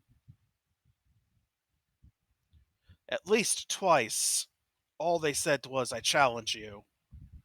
And the then Count replied, "Fine, then I forfeit." And that was it. That was the whole show. If he forfeited, how does he still count? Oh, it wasn't the current Count. Oh, One of his predecessors.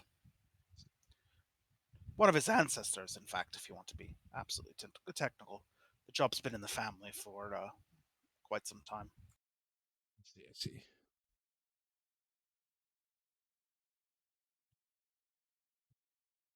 I wish I could say that I know what the man's going to do when challenged. Once upon a time, I would have. I would have known, but this illness seems to make him strange.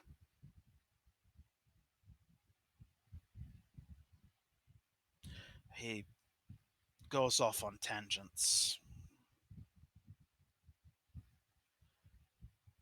talks about things that happened 20 years ago, falls into brooding fits that last for days on end, and that's when he's not just collapsing from whatever it is.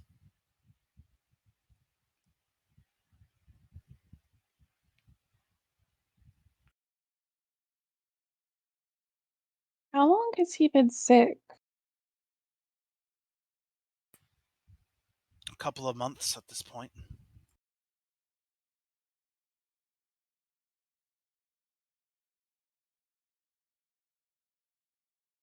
Anything strange happen around that time?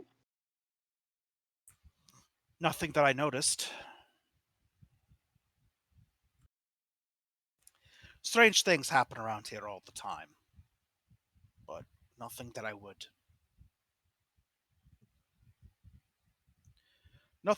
connect to his present condition.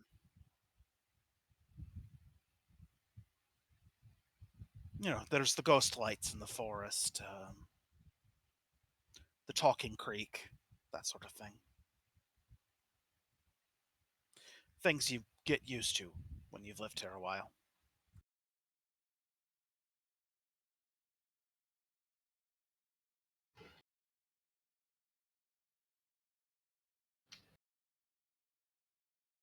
Like he's trying to steal the scene stream. Yeah, he has some kitty aggro right now.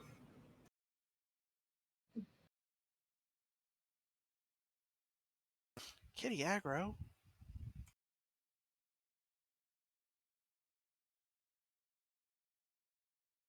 Anytime somebody mentions their cat, I immediately turn into the client from The Mandalorian. I would like to see the baby.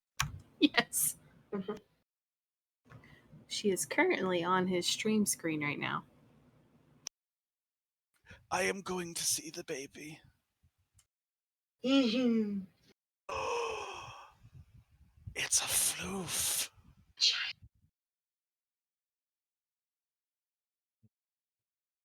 Perfection.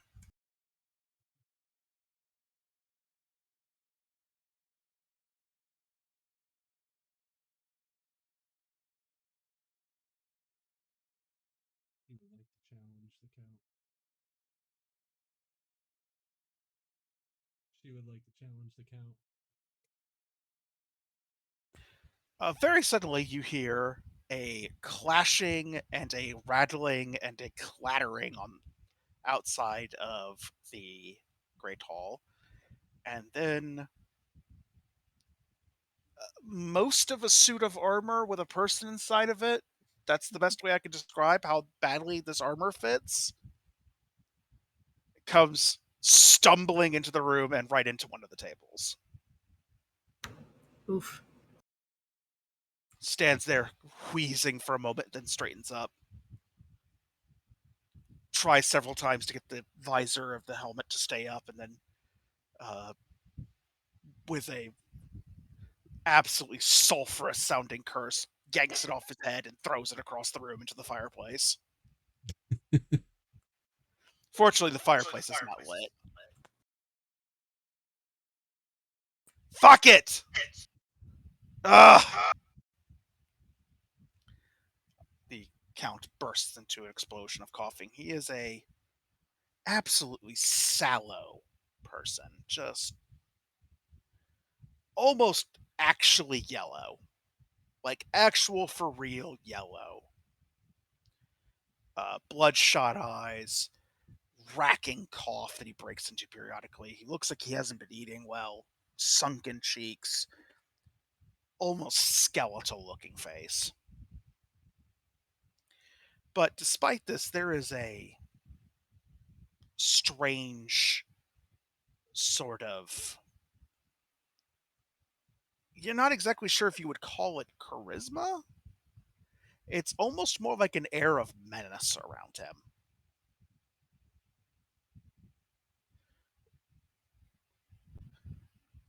You have a feeling that if he were in better health, you would immediately consider him to be a very dangerous person.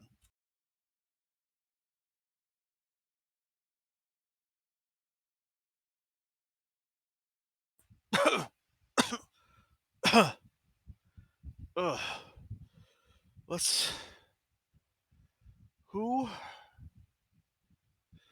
Aldi, who are these people in my house? You didn't tell me I had guests. Wait.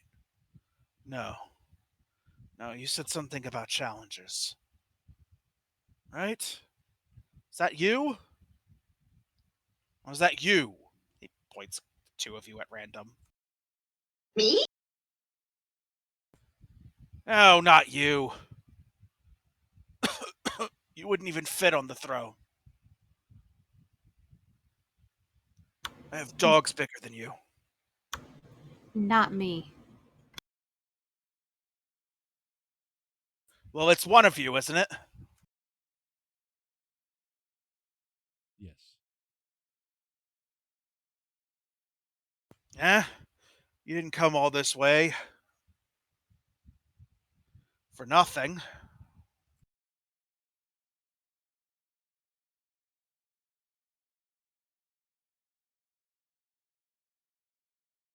I'm not as feeble as I look. If anything, I'm more feeble than I look. I have to sit down. He sinks into a chair with a groan.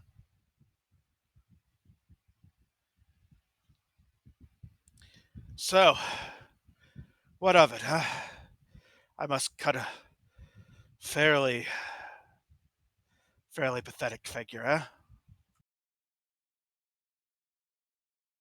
Not pathetic.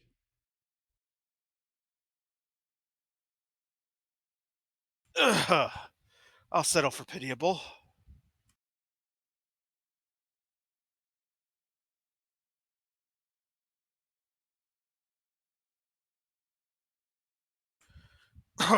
All my life, I've thought that I could find a way to upset this curse.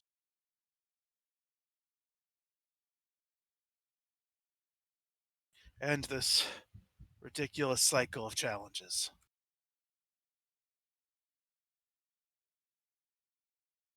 When what I should have been doing all that time is training a successor.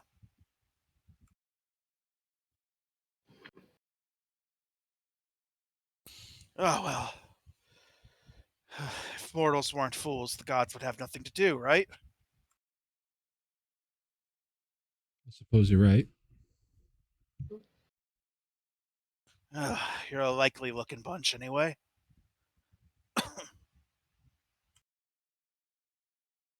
Might be the makings of a halfway credible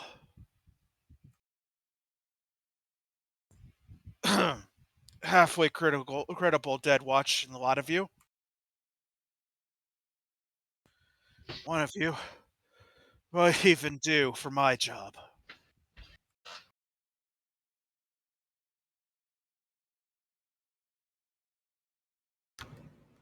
Thanks. Oh, once upon a time,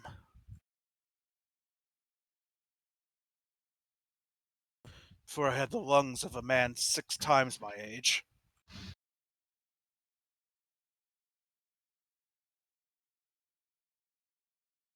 Are your lungs the only thing wrong? No, there isn't anything right.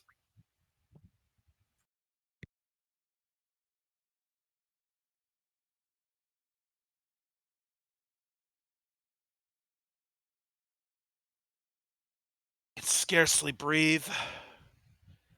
My muscles ache. And I swear I can see myself aging in the mirror. I get no good of my food.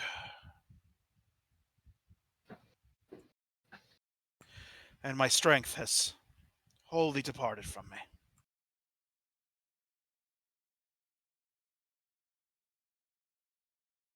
We were told And this happened a few months ago. Do you know why? it's going to sound strange, but I think it started with a dream. Not strange at all.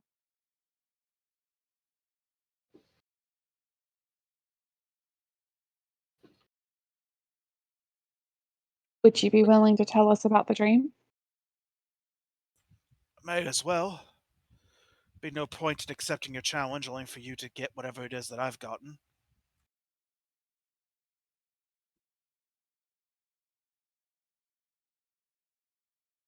And please tell us.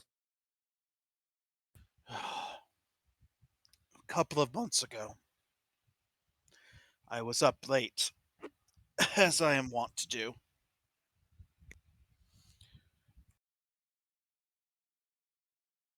Researching.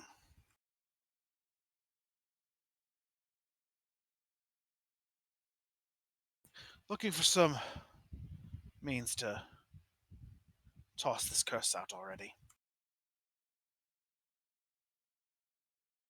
Suddenly, I must have dozed off.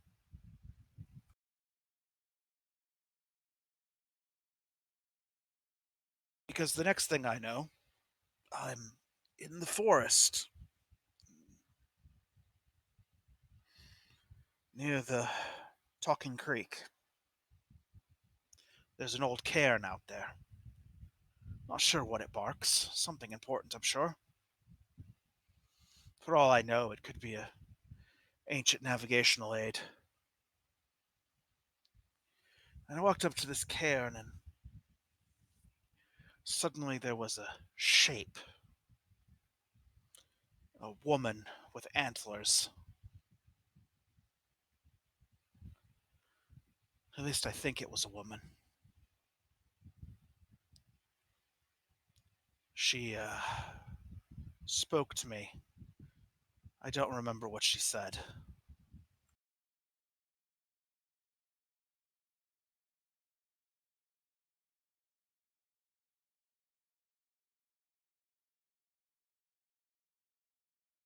But when I woke, my health began to fail. It's been getting worse ever since. Sounds like a curse to me. It sounds that way to myself as well. I'm not entirely without skill in magic, but this is beyond my ability to counter. Do you remember what you were reading?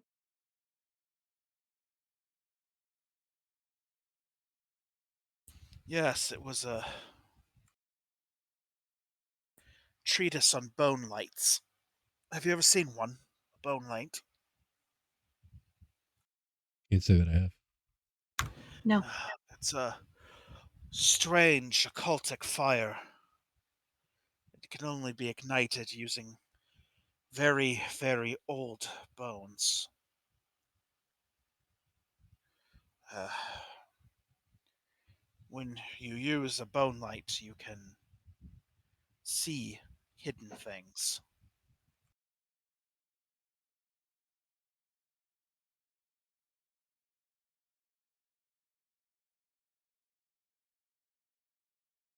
What made you research those?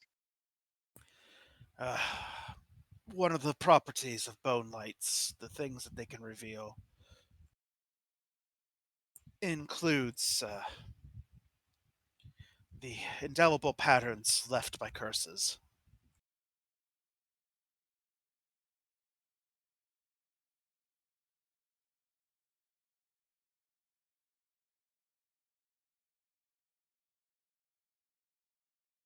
Traveling traveling witch once suggested that I could use a bone light to track the course of the curse across the county. My hope Did you, was that if I could find its source, I could quell it. did your research bear any fruit as far as the bone lights go? Some, but then I took ill. There was no way for me to put it to practical test. The ritual is a bit grisly, if I'm honest.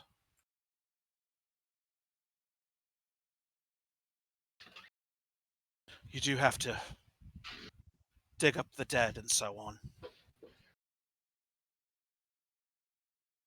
I wanted to make sure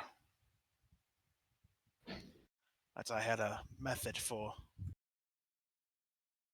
acquiring the material I needed without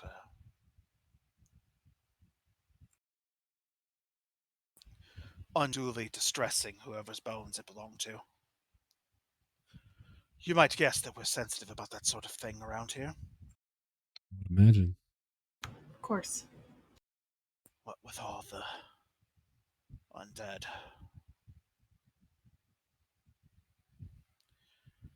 Listen, if you challenge me for this position,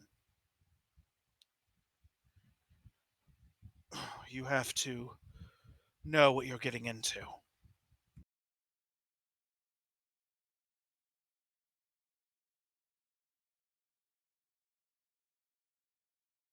course.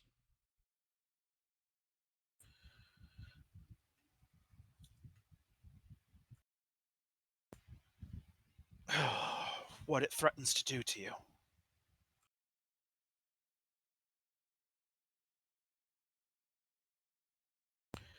And now I have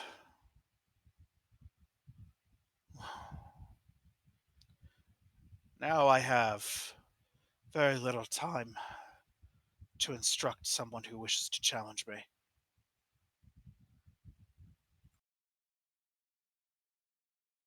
Worse. There's barely any dead watch left to help you defend the place.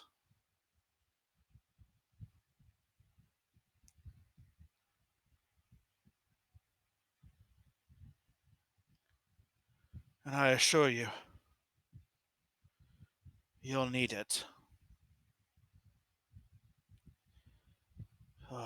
Every day I can feel the curse stirring under the ground. Feel the anger.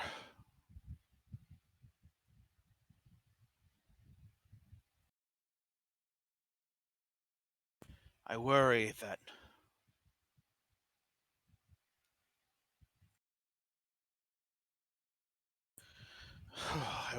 the march of the profane is not far off.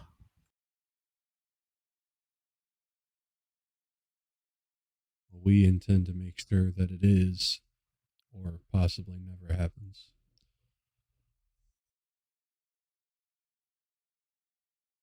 Good.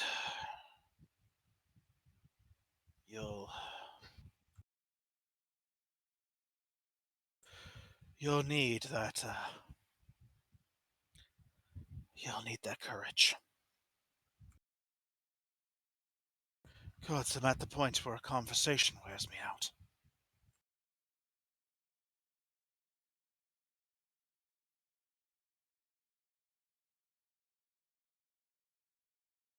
You think that if this is a curse, it was from the book you read, or more likely an assassination attempt on your person? I checked the book thoroughly after this started.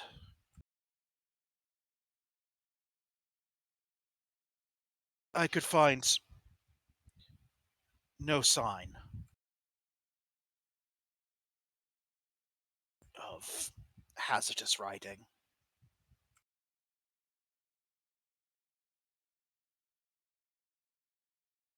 I think someone or something lashed out at me in my sleep. I think you're right.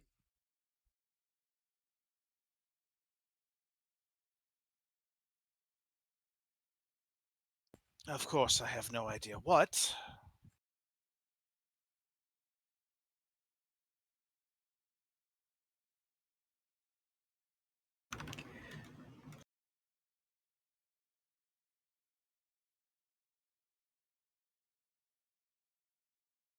And I've been in no condition to find out. If the risk wasn't so great, then we would put all our efforts into solving this curse and not challenge, so that you could continue perhaps once cured. However, I fear if we are unable to succeed in that with enough speed, that you would die, and that would be the end.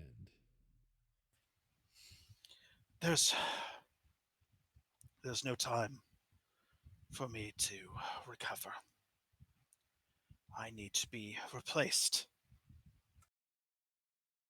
as soon as possible.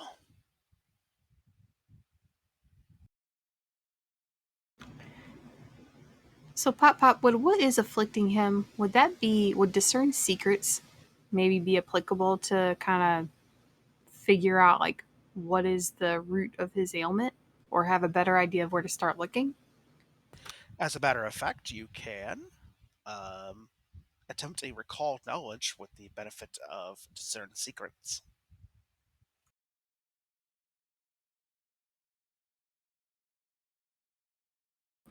And you may attempt that recall knowledge with your choice of medicine or arcane.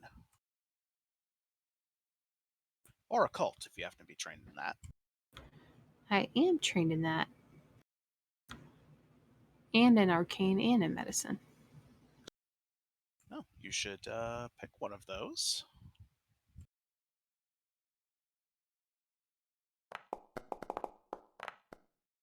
Womp womp.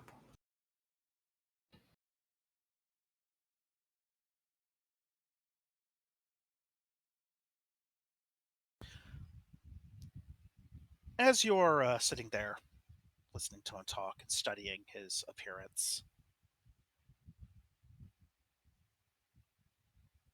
you suddenly realize that as you're watching him, you actually think he's getting worse right in front of you. It's subtle, but it looks like he's being drained. Like you're watching his vitality be stolen right in front of you.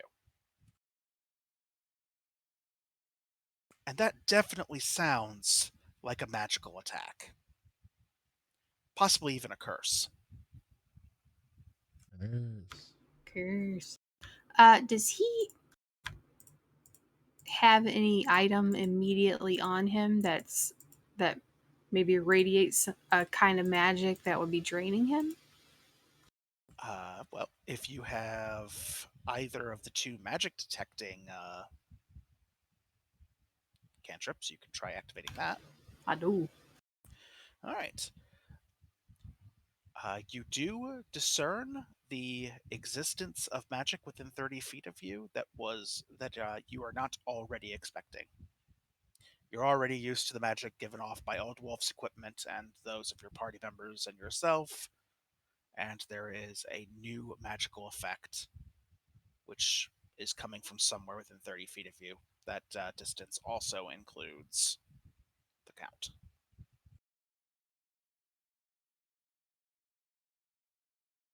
I haven't actually seen too many witches who prepare both. It's nice to actually see it. I get a lot of cantrips, which is nice. Oh yeah, it's real nice to have lots and lots of cantrips. There is, in fact, an aura coming specifically from his signet ring.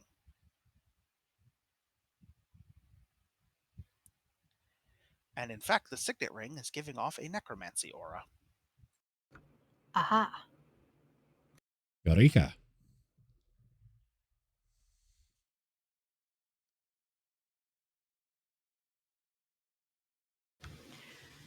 My lord, I have a question. Yes. Do you always wear your ring? Oh, yes, I use it to seal documents, that sort of thing. Has anyone else had access to your ring? I always keep it close. It, in part, symbolizes the position I hold.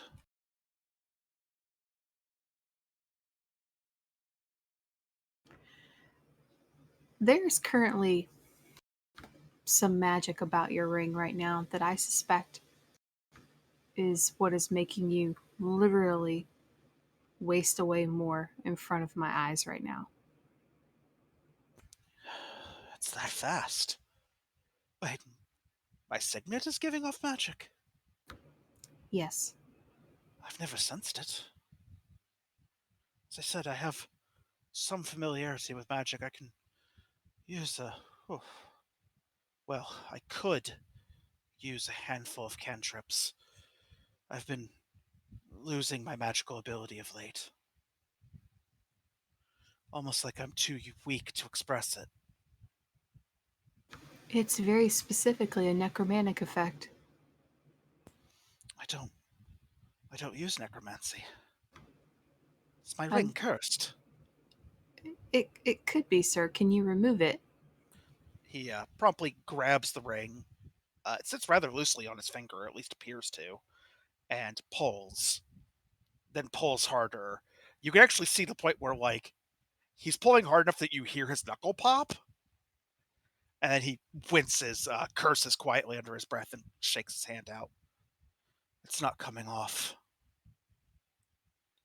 It's fucking stuck to my hand. Exactly as you would expect a cursed item to be.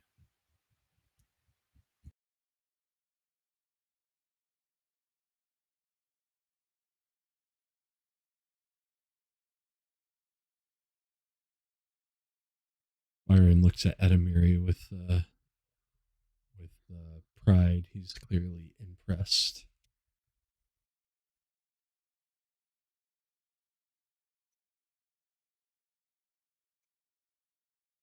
It's not within my skill to disable the magic to let you remove it, or disable the curse to let you remove it. No. I don't think it's something that Flynn can do either. If I remember correctly, it's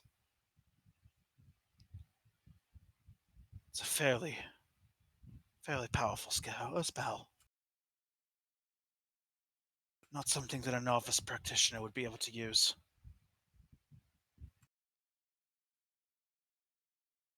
Do you think it's tied to your position? Maybe if you weren't the count anymore, then it would come off?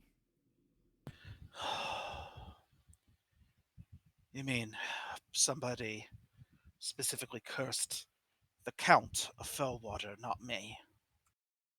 Potentially. I don't know if such a thing is possible. I've never heard of a position being cursed. At least, not by someone else.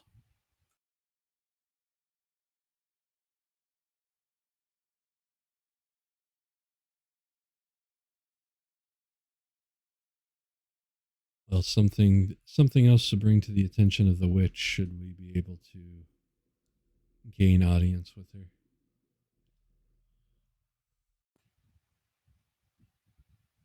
That would be a good idea. Nevertheless, cursed or otherwise, if you'll issue your challenge, I'm prepared to hear it.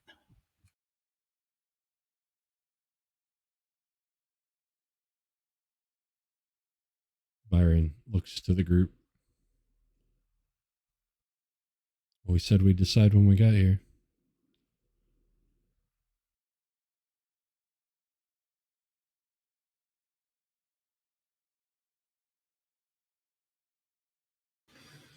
Oof.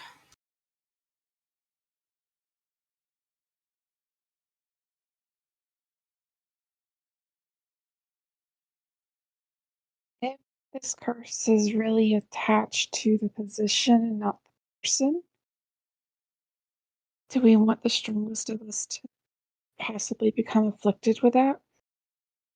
Well, wouldn't the strongest of us be the most capable of handling it? But he whittled to Okay. this date in months.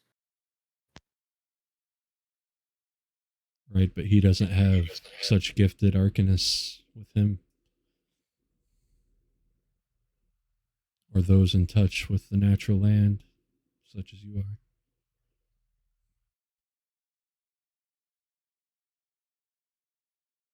True. If you're willing to take it on, I will definitely support that and do everything I can to remove it.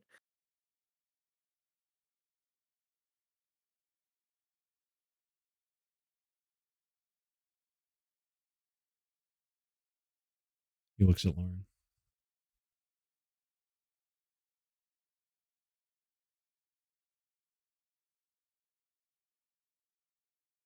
You're the one You that are the keeps saving. captain, and you are the captain, and I'll stand by your decision.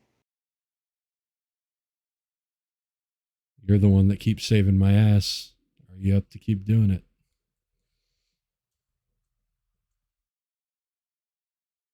I will do whatever needs to be done.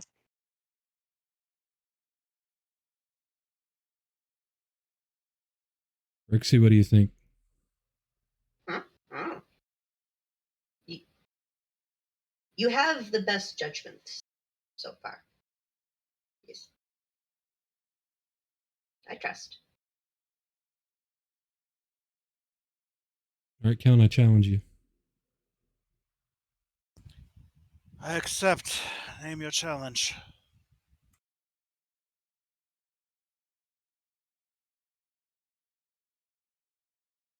How did you win the seat?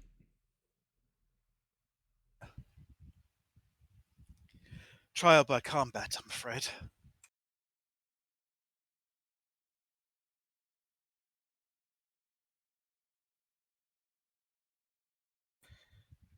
Oh, and I don't like my chances against that axe. Knowledge of war. Strategy.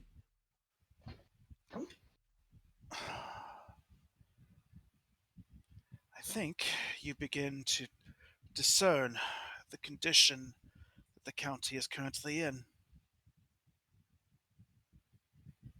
An excellent challenge. I accept your terms. When shall we meet?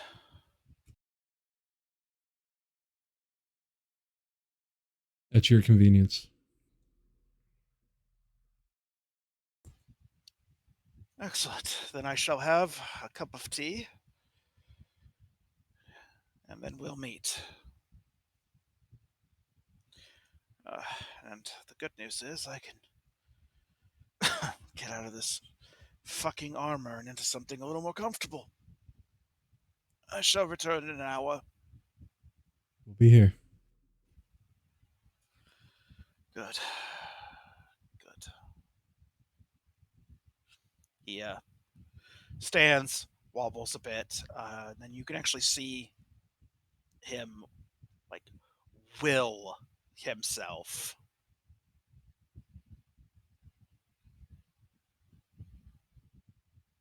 into standing upright, and then he walks out. That is a man of significant will and constitution to resist an effect that strong for so long. I agree. I couldn't bring myself Oddwolf, to... Go ahead. Oddwolf nods. He's also partly protected by the balefire. Its purpose is supposed to be to shed curses and restrain them.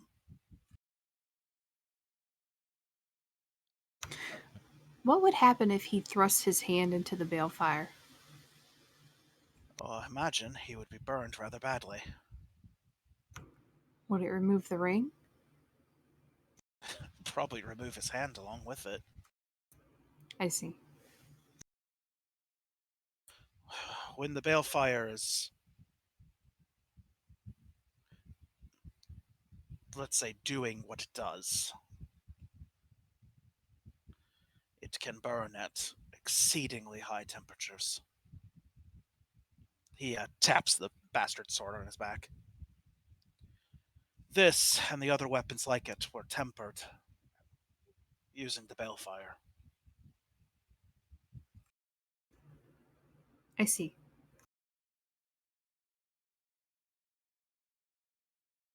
I couldn't challenge him to fight. He doesn't deserve to be ran over in this unjust state. I couldn't do it. Well, young man, I'd say that you have the beginnings of not a too bad count in you. I hope that's the case. It is very fair and just of you. 1 hour later. Could we take a very quick break during our 1 hour later time? As a 5 matter of minute fact, I was break. about to suggest that is a really great idea. Whee! We will all BRB. All right, see you guys.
I am back. Stream is back. Man, nasty curse. Nasty. Thank you. Thank you. If there's any chance that the curse is tied to the title, there's no way Byron could accept any of his group to take it on. No way. And he figures since it's a wasting thing, physical constitution is probably the best to defend against it in his mind. Doesn't mean he's right, but in his mind. And he's expertly trained in fortitude saves. How about now?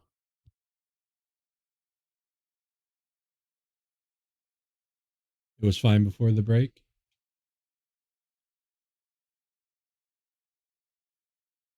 It's actually going in and out.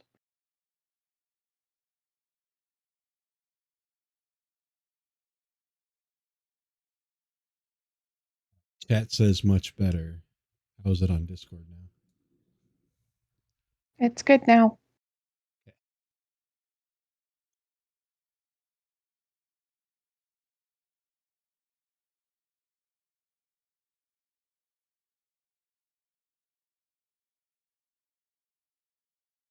But yeah, not only is he not okay with risking his companions, but in his mind again, fortitude, physical fortitude is what he thinks resists such a thing, whether mechanically he's right or not. And he do be an expert in that.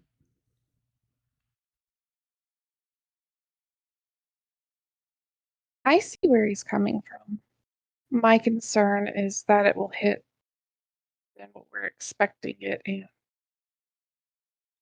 we might be in trouble with our greatest asset being knocked down. Not out, just down. Right. That absolutely makes sense too.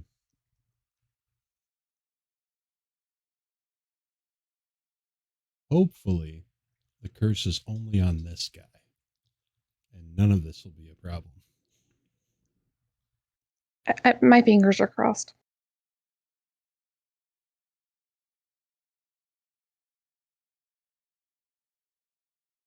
Although I am curious about this horned, antlered figure that he saw. Absolutely.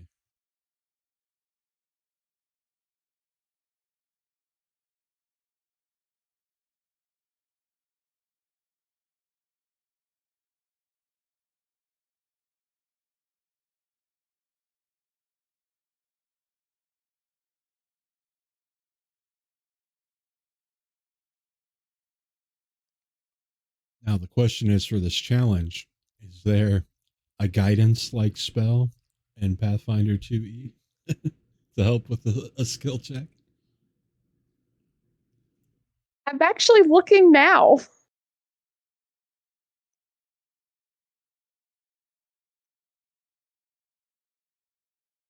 What do you think you would need on the check? I don't know. I'm trained in warfare lore, so I got that going for me. But I believe it's an intelligence skill, of which I have no bonus, so I only have the training bonus for it.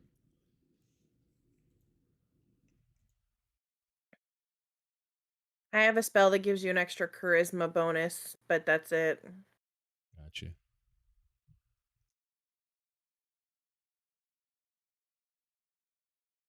Adamiri needs to mix up some Get Smart juice.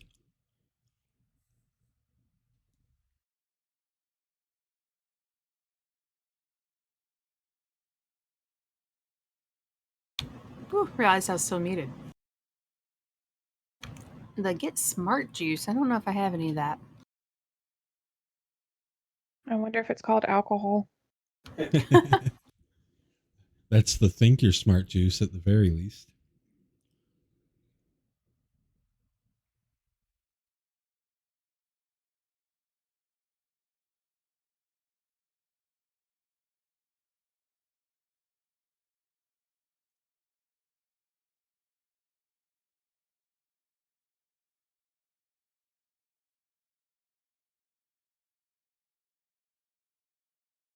Yeah, I don't think I have anything currently that's going to be real helpful to you. Well, at least I'm trained.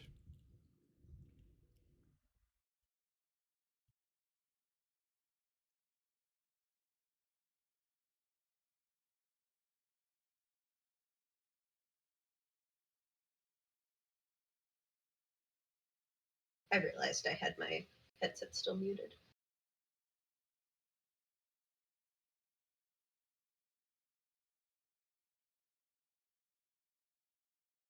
Rixie the dragon. Look, if someone asks if you're a dragon, you say yes.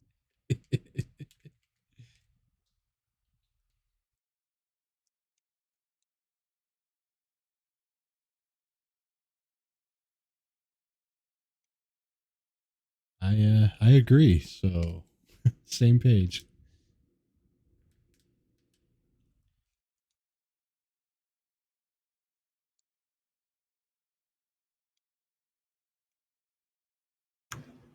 Oh, I'm sorry. What was that? I missed. Oh, that if someone asks if you're a dragon, you say yes. Ah, yes. Mm-hmm. Always. I recently heard of someone who'd been playing a kobold and just was telling everyone that they were a young dragonborn.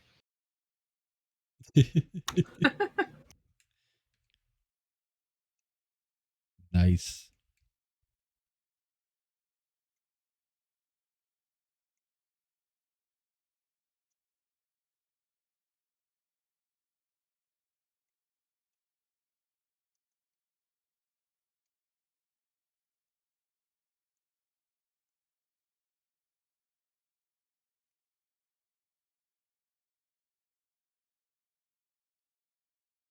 So I guess while we wait for the GM to get back, we can RP a little in character.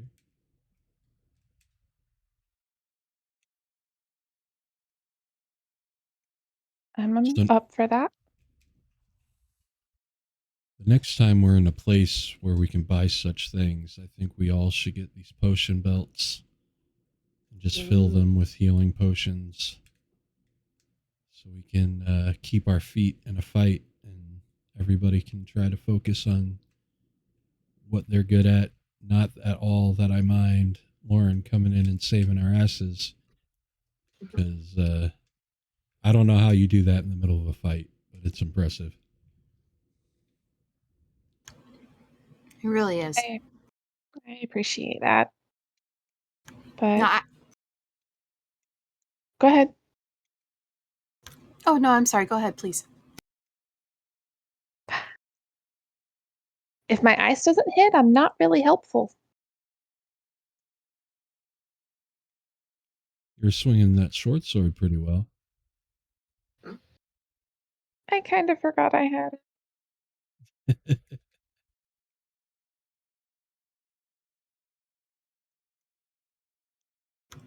Me and Dash can stay up really late and make some like elixirs, but I haven't perfected the more potent stuff yet. But they will help. I have a few of those I can pass out now. I was trying to when I out of character when we were next to each other on the battle map. I was trying to move some into your inventory, but it wouldn't let me. just shoving it into her pockets. Yeah. Sleight of hand. Teach you how to do the sleight of hand. Yeah. Yeah, it's sure to be helpful. That one skeleton, the one that looked like their captain, hit like a truck.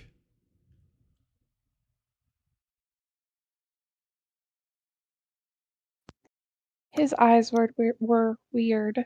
They were blue.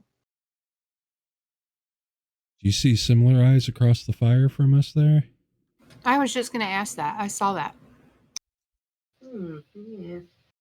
Yes. I don't think it's the last time we're going to see those.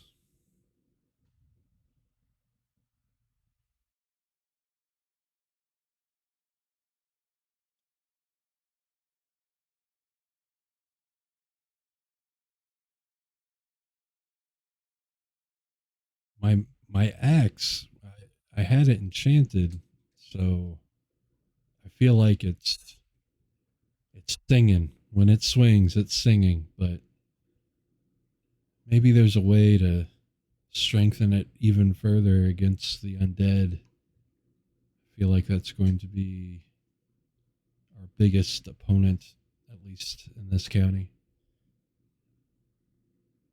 Maybe getting it blessed. Yeah, something like that.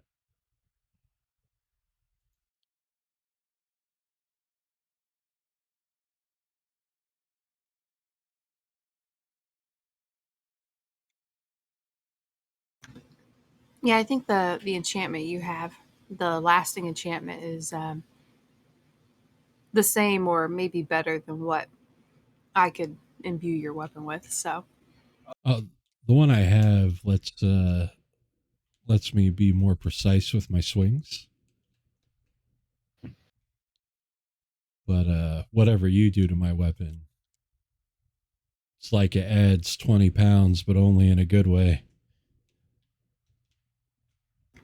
okay, good to know.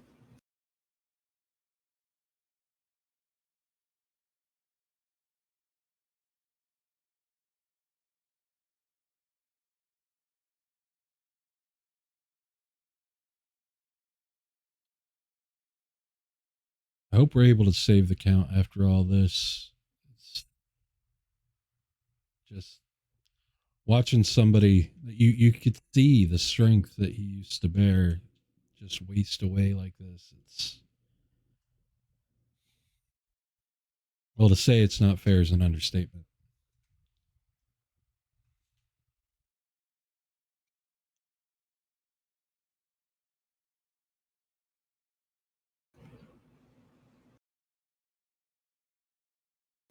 Yeah, we have to do something. It's one thing if, you're surrounded by your family and grandkids, and you've just seen so many summers that you're in your winter. It's a different thing, like this is like, it's like stolen time.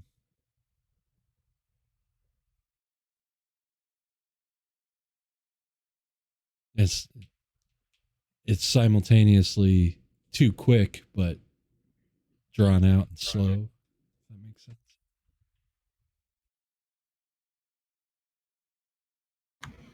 I feel like that was very intentional. Mm-hmm. Like he's being punished. It's the feeling I get. To me, that has personal written all over it.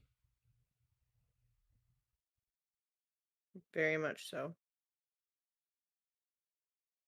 Maybe he turned down the wrong person.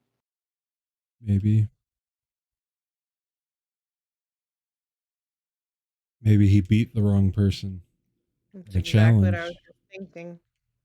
Yeah.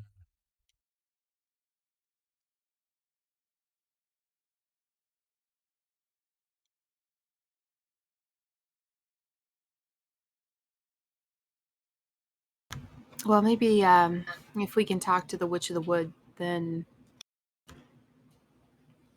somebody with that kind of powerful magic. I don't think they've gone unnoticed. Not completely. No, probably not. I'm also curious if I can see these books he has.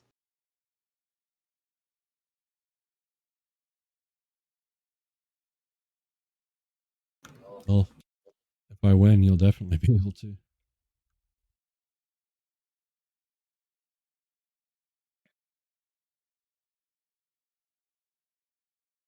Hello, it is I. Hello, Welcome I. back. We've just been doing some role play. I heard. I'm delighted.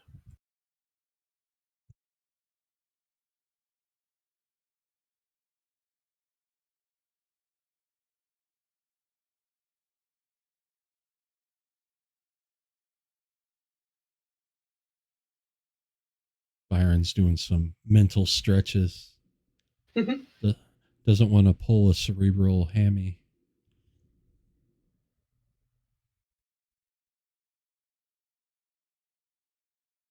You know, a little temple massage. Loosen the jaw.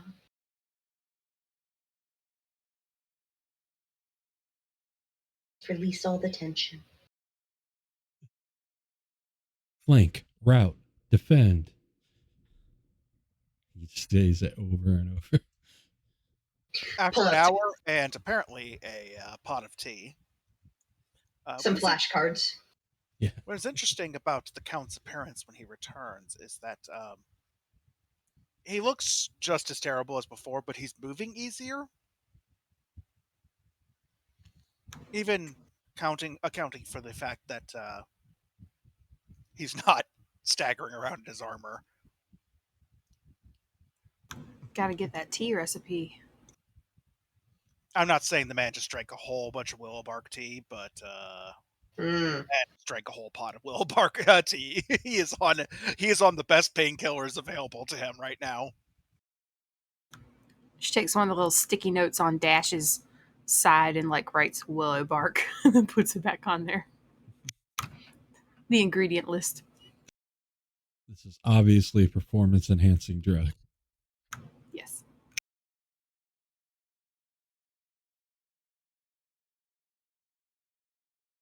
Adamary, we can talk recipes later.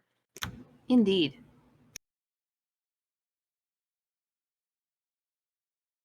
If I remember my herbology correctly, and there is no guarantee that is the case, willow bark actually contains the active ingredient one might find in aspirin. Aha. That's what I recall. And acts much the same way as an anti-inflammatory and pain reducer.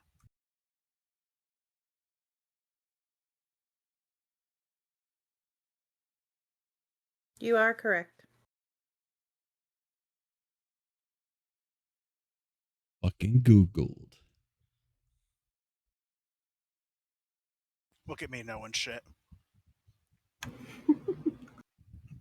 Also trying to remember to release my talk key so I don't just like crunch cornflakes directly into the microphone. I'm sure I've told the story of the frickin' egg roll. Yes. But, The Crunch, most crunchy. The it was most crunchy so of egg rolls. it was so loud and it was so good.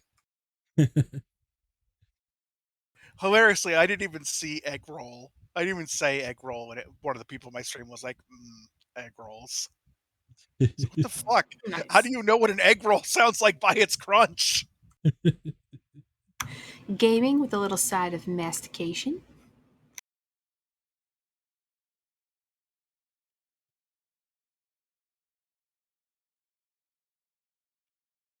Are you ready I for believe this that was count? one of my Dragon Age Inquisition streams. I got the benefit of my love of egg rolls. He nods, settles into a seat, takes a deep breath. Ready when you are. I am ready, Your Excellency.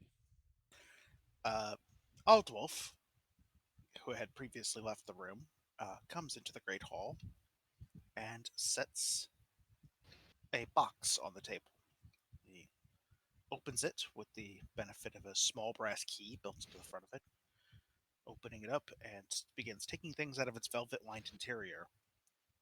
What you are basically looking at is if you can imagine, a Stratego map, except it is a map of Fellwater County with game pieces for planning defenses and counterattacks of the county. What I would like right about now is for our challenger to break out a lore warfare check. Oof. Okay. Lorefare. Yes, lorefare. Yeah. If one of you would like to act as an advisor, if you're not trained in lore warfare, which I don't think anyone else in the party is, you can make a straight intelligence roll to act as the counsel. Oh, I am trained in warfare. Oh, then you should make Wow. you should make a warfare roll. Perfection. Yes, good. No, click that. Roll. Oh, look at that. That's a successful aid. Good total. Nice. Unexpectedly from the 3-foot tall gremlin. Oh, if anyone knows where, it's like, this is where you put the traps, and that's where you put the traps, and that's where you put the traps. Listen. 2 words, Your Excellency. Pitfall. I think pitfall is technically 1 word. I slowly start to point 2 different directions for a second. Shut up! Trust me. It's gonna be great. I know so many characters that have died to pit traps. I have played 2 that one died to a pit trap and the other one was critically injured and had to be fucking revived on the spot. I had to get a breath of life cast on me because I ate shit into a pit trap. Man. And I mean swan dive into the pit trap. Like, I was charging, so like my momentum carried me into the wall for a second, and then I sort of pinballed. The other one got taken out with a fucking create spiked trip or spiked pit trap, or spell that creates a spiked pit out of thin air, and you just fall into it. And I was like a 3rd level rogue, and I promptly died fatally. I contracted deathitis. I livent. All right. 22 is in fact 10 more than the DC that I had set. Woo. Byron displays a devastating, inspired defense of Fellwater against an attacking force, to the point that within 1 turn of the hourglass, he has not only defeated the initial attack, but has roundly turned the tables on them and chased his opponents into the sleeping forest. Upon driving your opponents into the sleeping forest where their cavalry is at a total disadvantage, the Count laughs. I can assure you from personal experience that driving an enemy into that forest is as good as a defeat for them. I concede. There's no way I'm turning this around. Brilliantly fought, young man. Brilliantly fought. Well I'd played. give you the signet, but it doesn't seem to want to come off. No matter.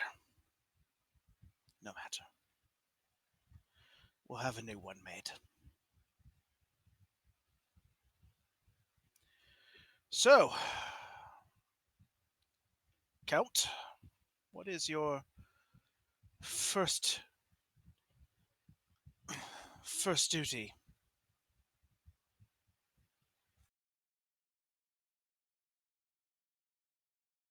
What is a count's first duty? He looks to Oddwolf, who had promised to help train. Oddwolf nods. To defend the county and her people. To hold the land and see it prosper. And it would seem that we have enemies in the county. And as you just ably demonstrated, it is the Count's task to drive them out of these lands and see them either capitulate or be slain.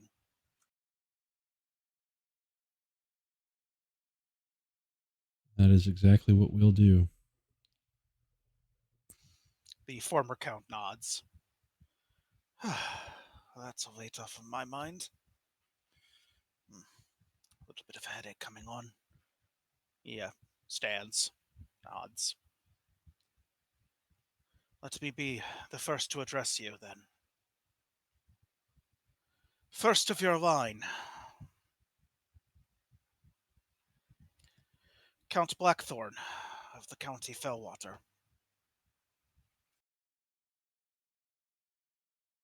Gods. He bows, stands up, clears his throat, and then just collapses to the floor. Rush over to Medicine check on check? him.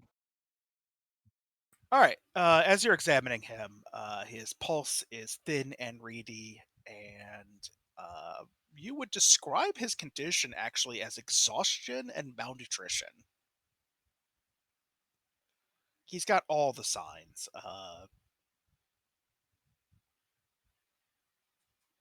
Everything from his pupils to his pulse tells you that it's like he hasn't been eating or drinking or sleeping for days. Can I go outside and look at the balefire?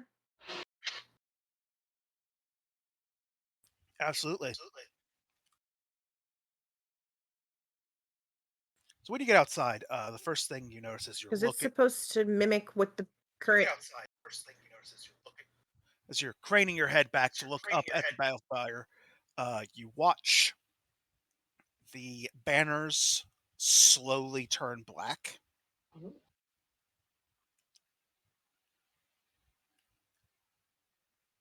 And the balefire dims to what you would describe as little more than a torch.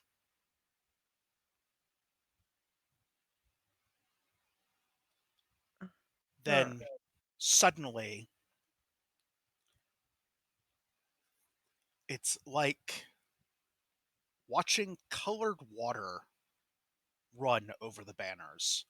They turn black, and then deeper black, and then very slowly, with little fits and sparks like electricity, you watch the outline of a bird of prey of some kind with massive, almost disproportionate wingspan burn itself into the banners.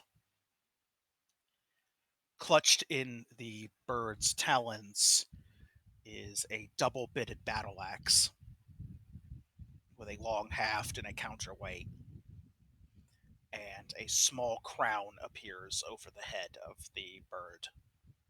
And then after a moment, the balefire roars to life. You would guess the flame is about 30 feet tall. Damn. And it is, after a moment, you realize that the banners have caught fire. They're burning, but the fire never seems to overtake the cloth.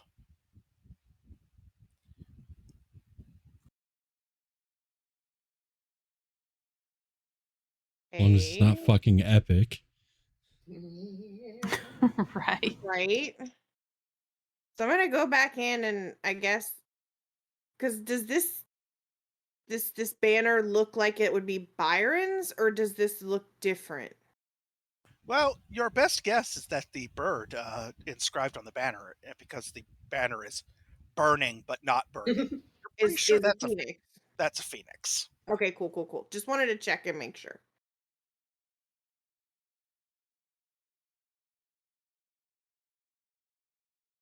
Yeah, your banners outside look fucking epic. Just saying. He smirks. And then off in the distance, you hear from somewhere deep in the sleeping forest a god awful noise carrying on the wind. Like 1,000 horses shrieking in terror, followed by a muted rumble of thunder.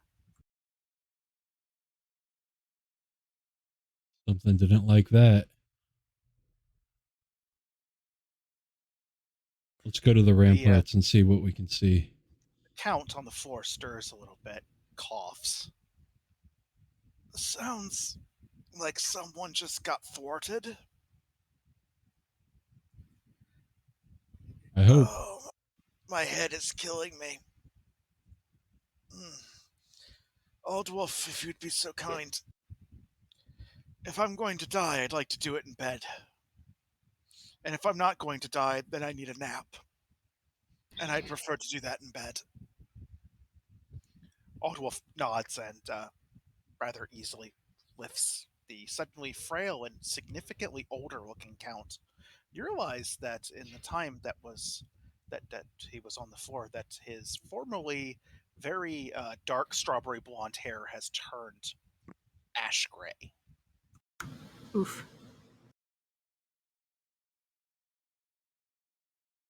Before he's taken away, I'm going to ask him, is it possible for you to remove the ring now to see if it's tied to you or the position? He nods and tugs on the ring a bit, and it actually slides off so fast that it nearly falls to the floor. He just barely catches it. Well, that explains that.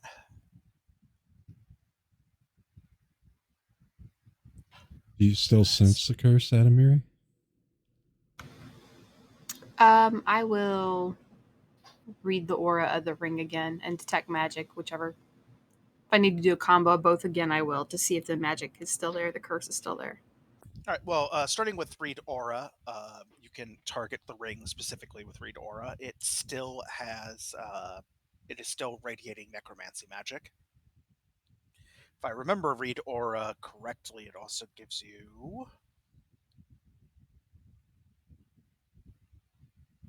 Yes. Okay. Specifically detects that the aura exists. Not how strong it is. That's a function of detect magic and insert me grumbling about these two cantrips here.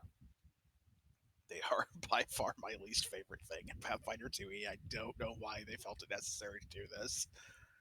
I mean, I do know why they felt it necessary to do this. I just don't think that it was necessary to do this.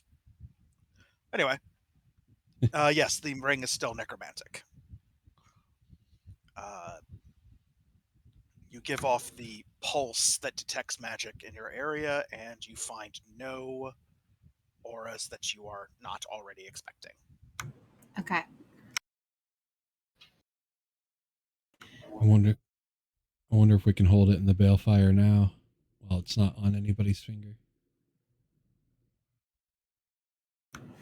Adamiri will pick it up with like a cloth, but make sure it doesn't touch her skin.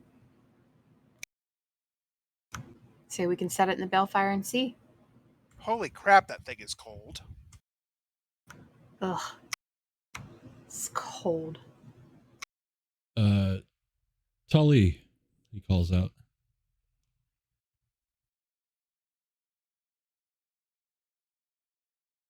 The groom comes scampering into the room, skids to a stop, bows.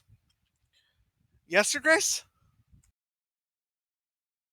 You know those a blacksmith's tongs for holding things into coals?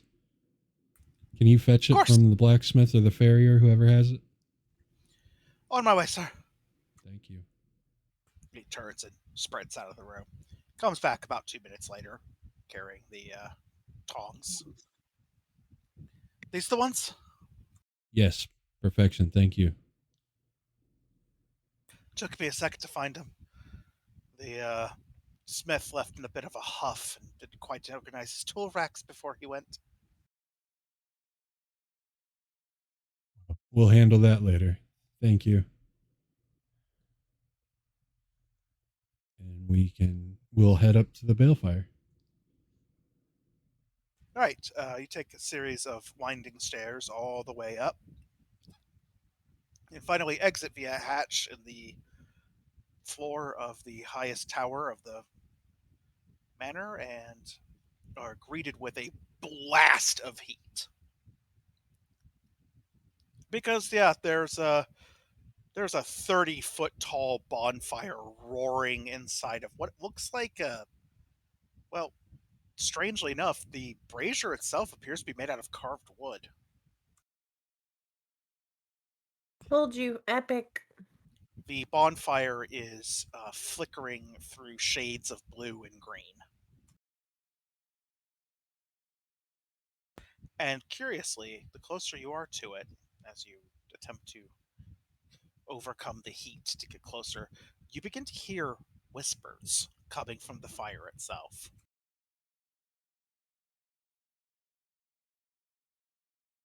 Can we make out what they say? It takes a moment, but you do catch snatches in common. You hear words like turn back and little kindling.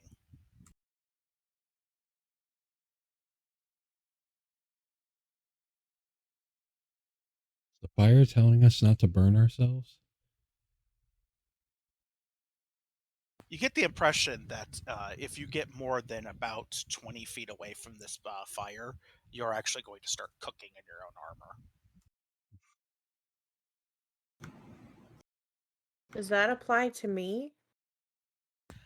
You are somewhat resistant to fire, yes? Yes.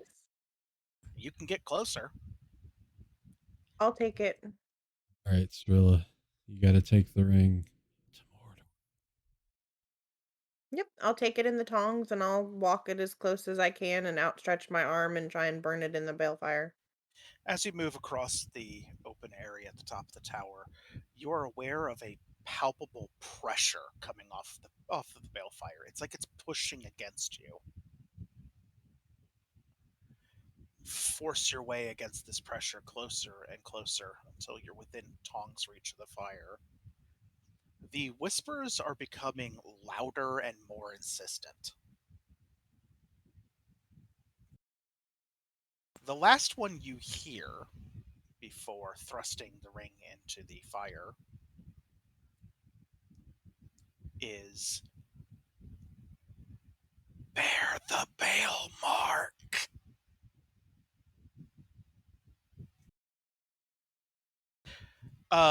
So you get to watch your party member after thrusting the fire into thrusting this ring into the fire. Thrust the fire into the ring, because I guess you're John Cage now. Cage, cash. Christ, Peace.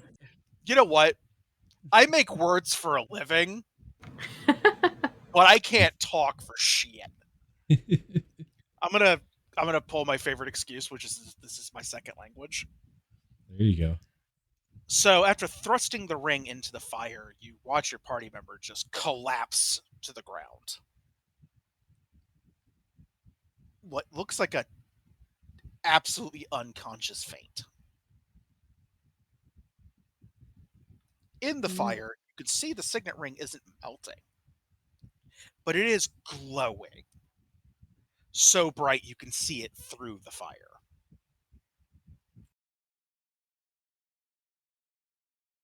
Hey, I'm gonna pull that back out. No, you're out. I say, Weird, the only thing, You are out. you are unconscious. Oh, You I can thought you I said get to you her? said your party member, so I was just like, oh, okay. I thought Byron Okay. fell out. I was like, oh no. How far away am I From the fire? from Cyrilla? Oh, from Cirilla? Celia. Celia. I said it I don't wrong. know why. I don't know why I fucking bought it. Like, I looked down at the screen where it is right there on my screen written out and was like, yeah, that looks like a couple of R's. That seems legit. You are about 15 feet away from her. Can I dimensional shift, grab her, and get back? Bet you can. I was going to say, if not, I have an unseen servant that would like to help. Between the two of you, you managed to basically finagle a magical solution to the fact that you're going to catch fire if you go in after her. What you find very interesting is that despite being unconscious, she has a death grip on the tongs. I will break her hand if I have to make her let them go. So after you drag her clear of this horrific heat and basically back into the stairwell because it's becoming unbearable up there, you discover two things. One, the heat of the balefire has actually melted the iron tongs. Two, the ring is fine. Three, there is a symbol on her forehead. Nice. She has a ring of flames on her forehead. I'm sure that's fine. It looks kind of like a stylized eclipse. Kind of badass. I'm digging That's it. pretty badass. I'm out, but That is in my pretty in cool. my unconscious state, I'm digging it. So in conscious state, you do see something. Cool visions. What you see just before waking up is a towering figure. You're thinking 10 feet tall, maybe? Okay. It would be very difficult to determine if what you were looking at could be thought of as male or female or somewhere in between in a human sense. Because whatever you are looking at, it is definitely not human, the 10 feet tall aside. The only thing they are wearing is a crown of what looks like mushrooms, rocks, and twigs around their head, which is partially holding back this absolutely wild mane of red hair and what looks like a cloak fashioned out of the biggest fucking bear skin you have ever seen in your life. To one side of this gigantic figure, who is glowing, let's just make sure we get that written down in our notes. They're glowing. They're glowing kind of a autumnal orange. To one side is a smaller, although still quite tall, more human-looking person, except for the parts where she has absolutely huge, like elk antlers sprouting from her head. And you have never in your life felt such a palpable sense of hatred from anybody you have ever met. This second figure starts towards you, but the giant holds out a warning hand, and with a rather feral hiss, the antlered woman retreats into the shadows and vanishes. The giant leans down and puts one finger on your forehead, where you will later discover the mark on your forehead to be, and says, "Wake up, stupid." And your eyes open. You do actually feel like a lingering heat and pressure on your forehead, like their finger is still there, but it fades quickly. Giant touched my finger, or my head, with his finger. What now? Are you all right? Touched your head? I had a vision. There was this gigantic person. I don't know, like 10, 11 feet tall. And he's glowing orange. And he had this really cool bearskin cloak and crown of mushrooms and stuff.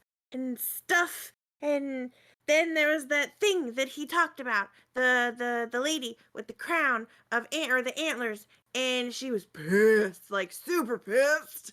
And she went to like come at me, and he was like no, and then she ran away into the forest. Then he touched my head and told me I was stupid and to wake up. Well, I'd say your brain got cooked, but there's something on your forehead. What's on my forehead? My bad. My bad's Is there on your something forehead. like a mirror I could grab for her? Look into me your my shield. pauldron. Yeah, I got a steel Here, shield. look at the sword. Okay. Use the sword. So, Ooh. which form does Celia typically wander around in? My standard the kitsune form. All right, so yeah, your fur is colored into a dark orange ring of flames. Because the natural color of your fur is black at its center, it looks like an eclipse. Like my whole body fur turns orange? No, just that spot, just the flames. This is not. Okay. No, you did not. I did not turn your entire character orange. Don't Okay, worry. I was like, whoa, whoa. Okay. Whew, okay. Oh, this is really cool. I would be so outraged if I got a full body dye job in my sleep. That's what I was like. I was like kind of worried. I'm like, oh my god, I look like a Cheeto now. I touched an artifact, woke up a Trump. I'm so pissed. Oh no. Oh god, I'm an Oompa Loompa! Nah. No, thank you. Can I do any like sort of check to see if I understand any of this? Not really. Fuck. Okay. I will tell you something very interesting, though. Yes, please. For a split second, a really weird thing happened to Adamiri's face. Okay. For a split second, there is another face superimposed over hers, which is simultaneously very old, very young, and looks just like her, and it winks. Oh no, I know that story. And then it's gone.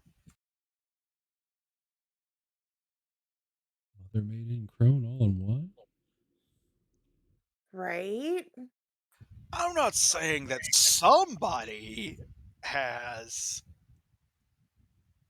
a freaking rune patron, but, you know, somebody has a freaking rune patron. Why do you look like three people? What's that? Okay.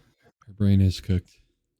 My brain is not cooked. She looked like the old one, the young one, and herself, and she winked at me.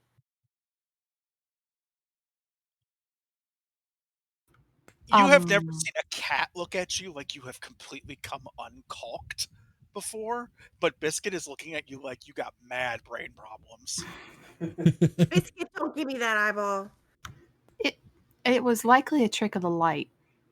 No, ma'am. I saw what I saw.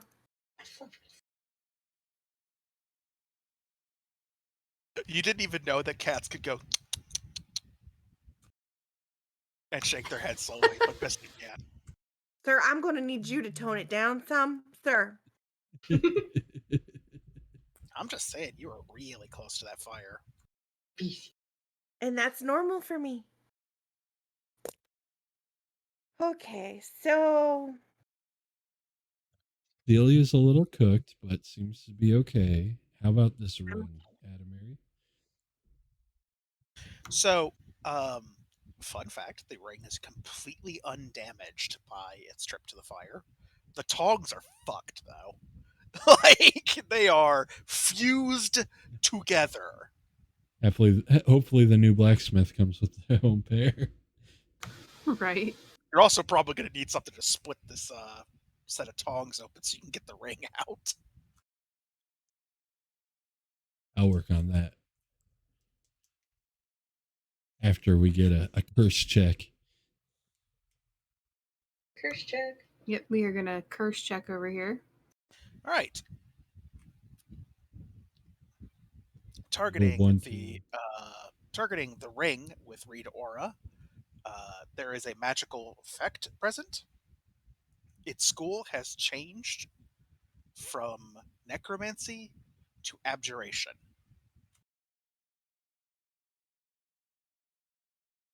Huh. Also, your Detect Magic Pulse alerts you to the presence of 2 more magical effects that you were not previously aware of. That's new. Okay, so the ring has changed. But there's something else here too. is it my forehead? Is it her forehead?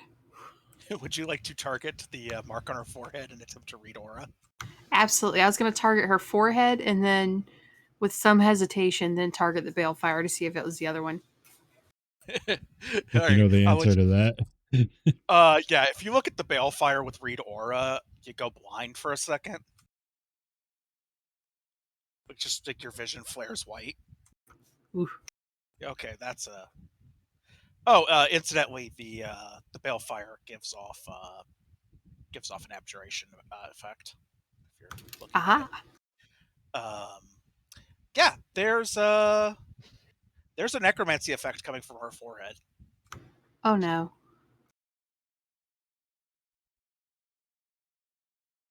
What?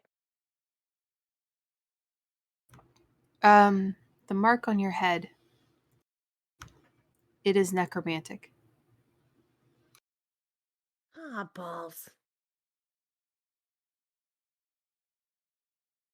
So the curse went from the ring to her. What did he say? Hold on. What did he say? Bear the balefire mark? I think that's what it said. That was the last thing I heard right before I guess apparently passed out and saw my vision.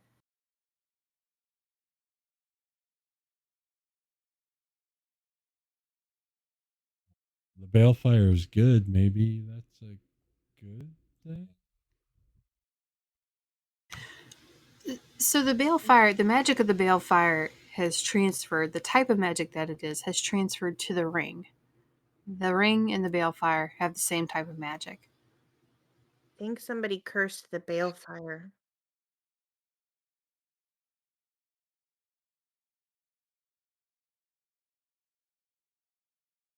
And I uncursed it and cursed myself? Maybe? Question mark? Bear the balefire mark. She grabs a notebook and scribbles this down. I am recalling that, right, Pop Pop? That is correct. Okay, cool. Specifically, what the balefire said was "bear my mark," but Oh, okay. seeing as it was the balefire talking to you. Cool. Yeah.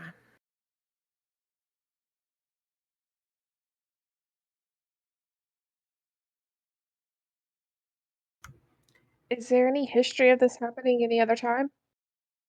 I was going to say, I bet there's a library here. I'd like to see this library. I'd like to spend some time there. It might become my new home. If you can find it, of course, I guess it's yours.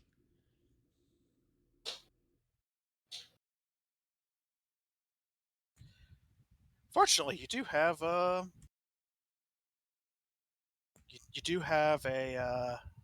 guide. A couple of them, really. Tully is willing to walk you around the manor anytime you want. And of So, course, you like, can always call on Aldwolf when he's.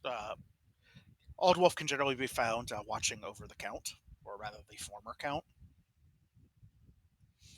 But pretty much you don't even really have to tell him what you want. You just tell him that you need his assistance for a moment, and he's going to be right there for you. so the consensus is the ring isn't cursed anymore.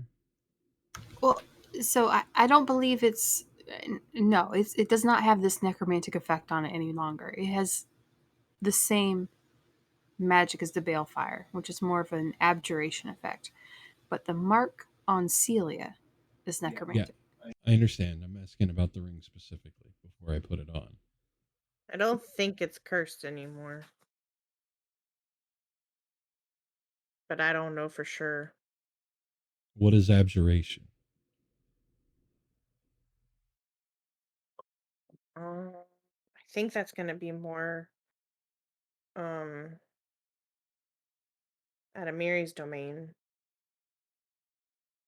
So abjuration makes physical and magical barriers a lot of times. So that seems more, from my understanding of the balefire, it seems more of its true purpose. Right. So part and parcel with the position. Yeah, a lot of protective magic is abjuration magic. All right. Like absorbing elements, resistances. Yeah. Well, you guys find your library, and I'll try to knock this ring out of the clutches of this damn set of tongs.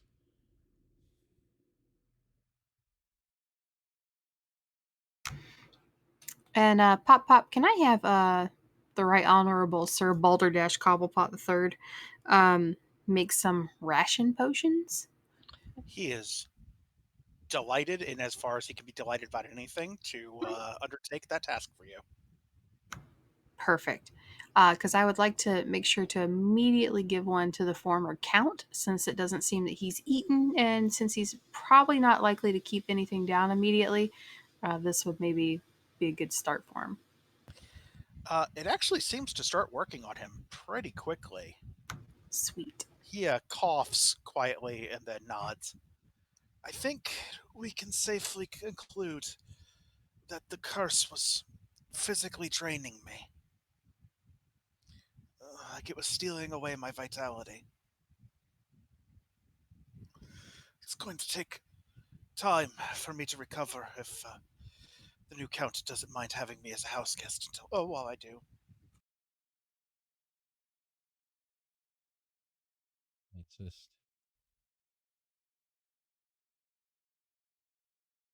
And she'll also give him an elixir of life. It's minor, but it should help a little, hopefully. He does seem to benefit from some healing. If nothing else, you basically just triggered his body healing, which is more or less what the elixir does. Bumbles and Flagons, thank you for the raid. How was your Pathfinder game tonight?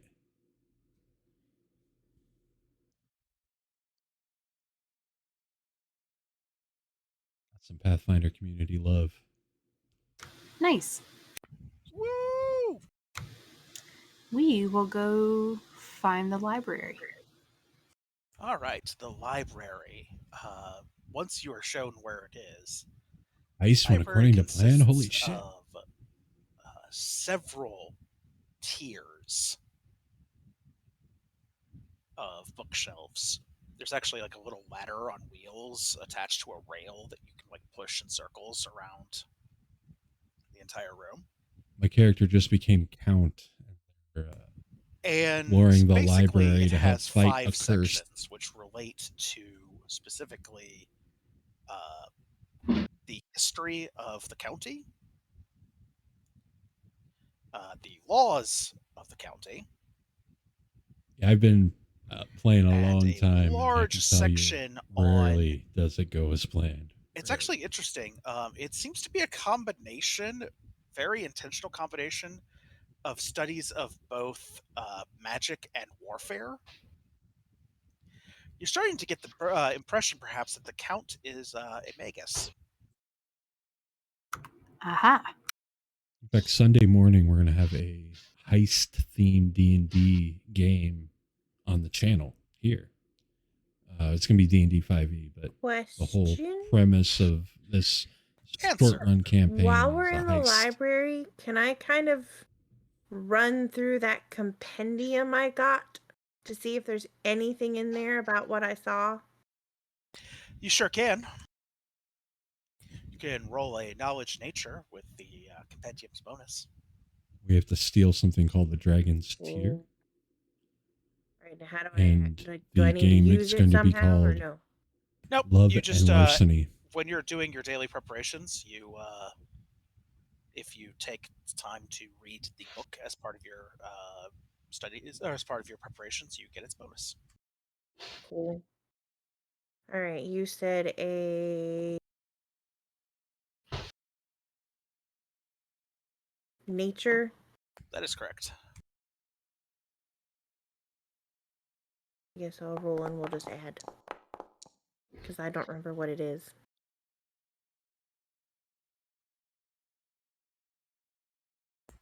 All right. 26, no big deal.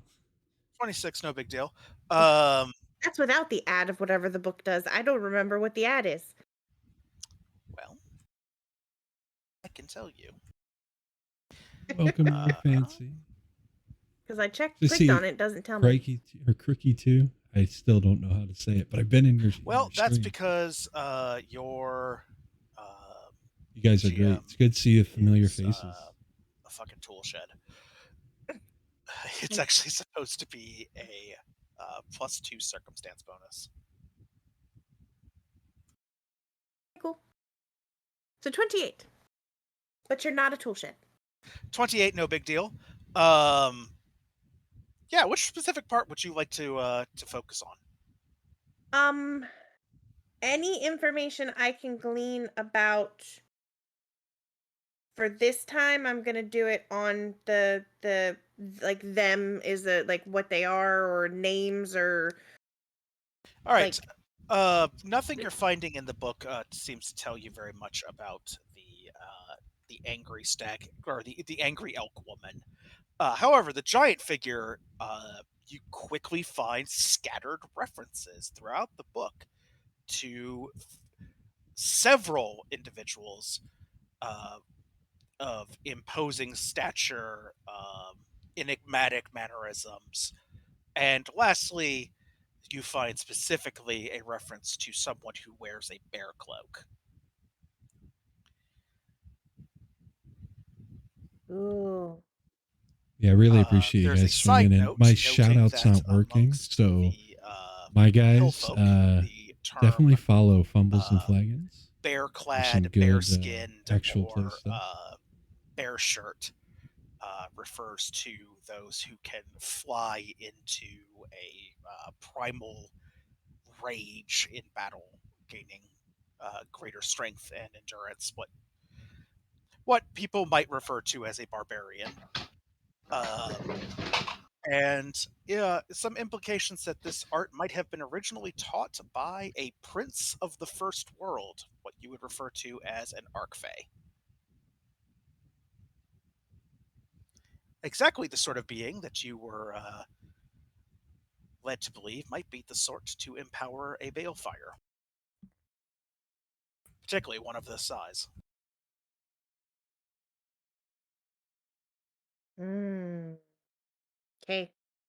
Did you find anything? Yeah. I'll just like show her and go back over everything you just said.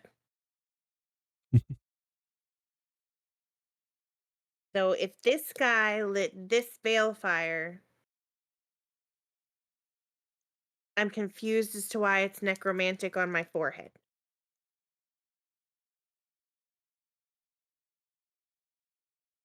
Well, it's possible the necromancy doesn't come from him. It comes from whoever cursed the ring. The balefire took curse off of the ring, and unfortunately, you are the new recipient. Maybe because it seems like she was super pissed off. Like we foiled something. And he also described a figure with antlers. Yes, that's what. Yeah. So, did he protect by putting it on my forehead, or Do you think that the curse transferred to you and he's protecting you with the symbol? Is that what you're saying? I'm not sure. I feel okay.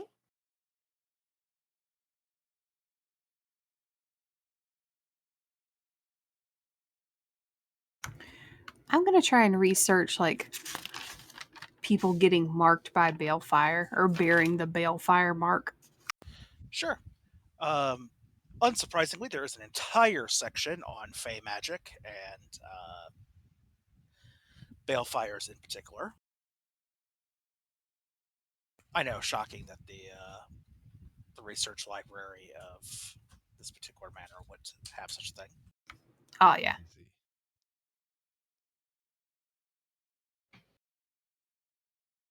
I'll burn them.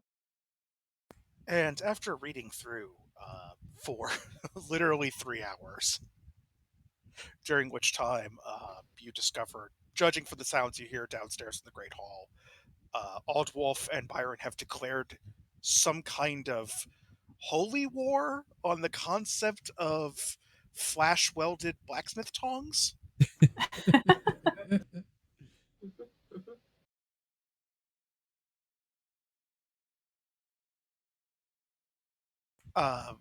You eventually uncover references to balefires being able to leave protective blessings or powerful curses on the heads of those who tamper with them.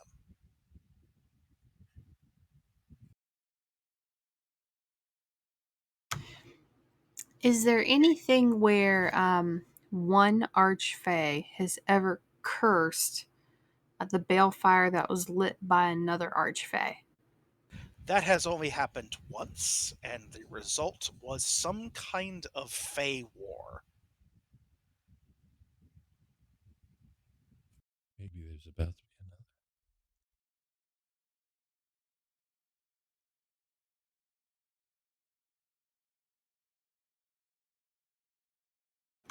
And then I'm going to go through just refreshing on like necromantic effects that could be beneficial to the bearer of such a mark. You find that there is one specific aspect of or application of necromantic magic that is eminently beneficial, and that is that curative magic is actually largely necromantic in nature. Oh, sure. Okay. Could be a good thing. There is a chance. Cool. I'm still kind of digging it, but yeah, I just don't want to die. Okay, we're going to keep a real close eye on you for the next few days, and if you start to feel anything weird at all, please tell us right away. Cool. Okay. I have another research topic, possibly. So I had a thought. Have no idea if I'm completely off in left field or not. But, so, they were talking about the bone light, right? And the bone guard is like ancient bones, right? Okay. So what happened if the balefire had gone out and they were able to get a hold of the bone guards and make a gigantic bone guard bone light fire to see something they needed to see? And by they I mean Faye. Or maybe somebody else to find the Fae.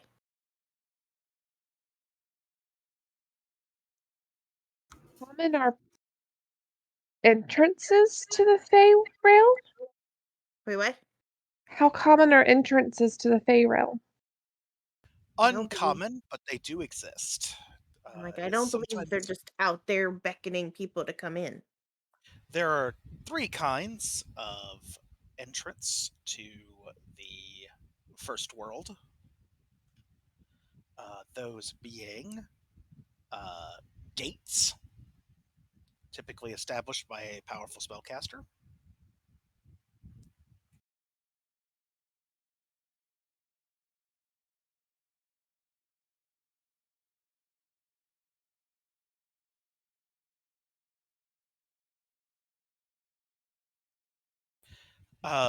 Fairy rings, usually created by mischievous fae wanting to trick you into walking into the first world. And then there are what are referred to as verdant verges.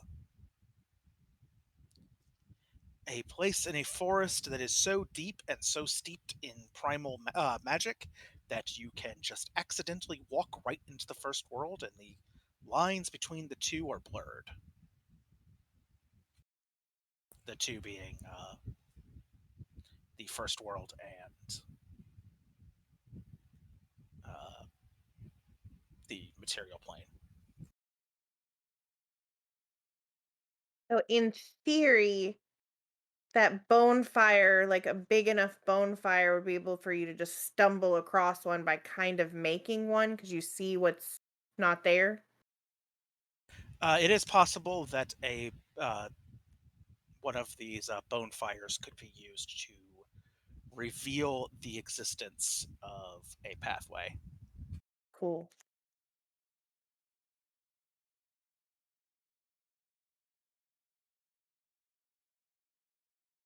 Do we know if the two Fae that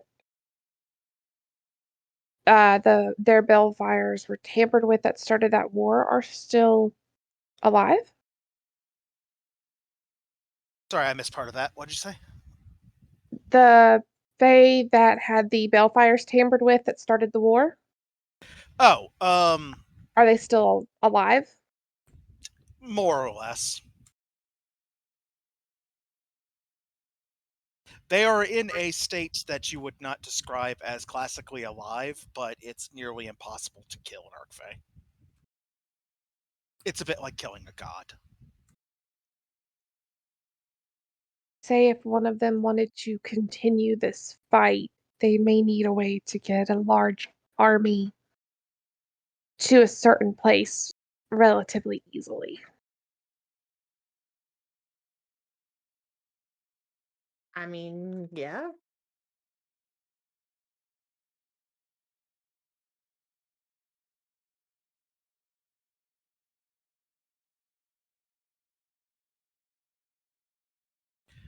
Fun fact, when they finally free the ring from the Togs, you actually hear it all the way in the library.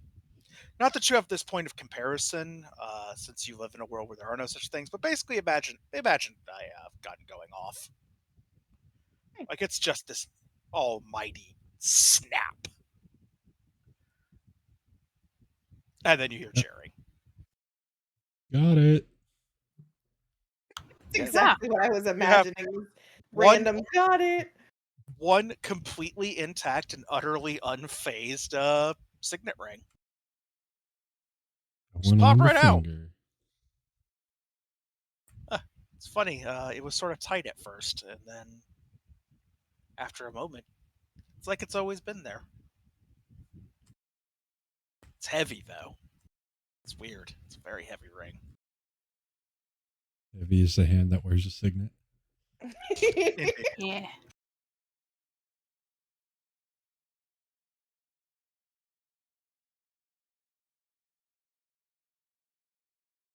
What's on the signet? Like, what's the image?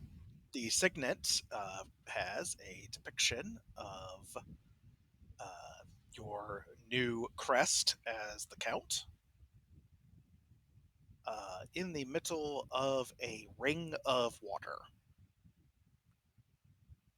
which is flanked by a curvy line representing hills on one side and a series of chevrons representing trees on the other. Nice. It has a fun effect. If you touch it to a document and will it to do so, it will perform the cantrip,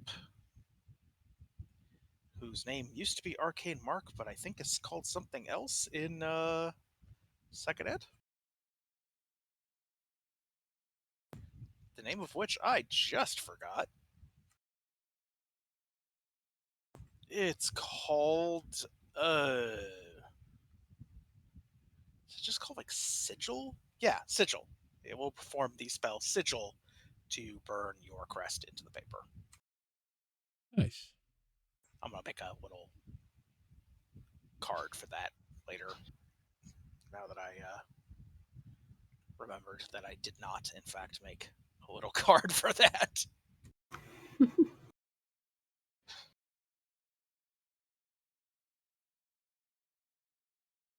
It is about that time that Tully comes sprinting into the Great Hall, nearly trips over his own feet trying to stop and bow at the same time. Your Grace. Yes. We might have a little problem. Okay.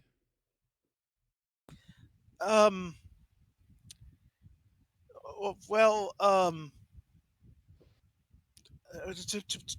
to put what I heard as simply as I can, apparently some trees carried off a barn.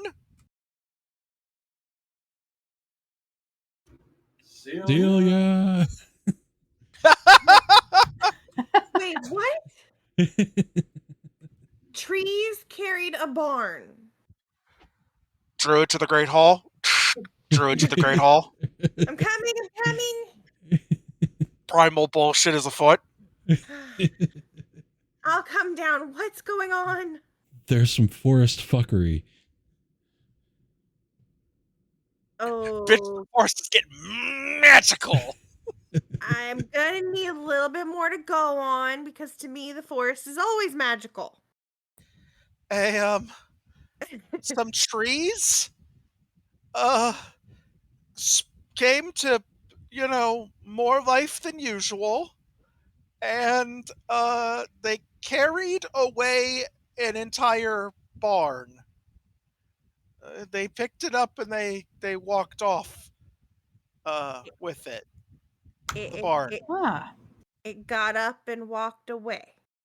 No, the trees picked up the barn And then walked away. yes, Okay. into the forest with the barn. Okay.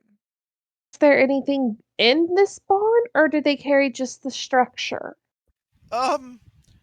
They left the horses and a milk cow. They might have accidentally taken the cat.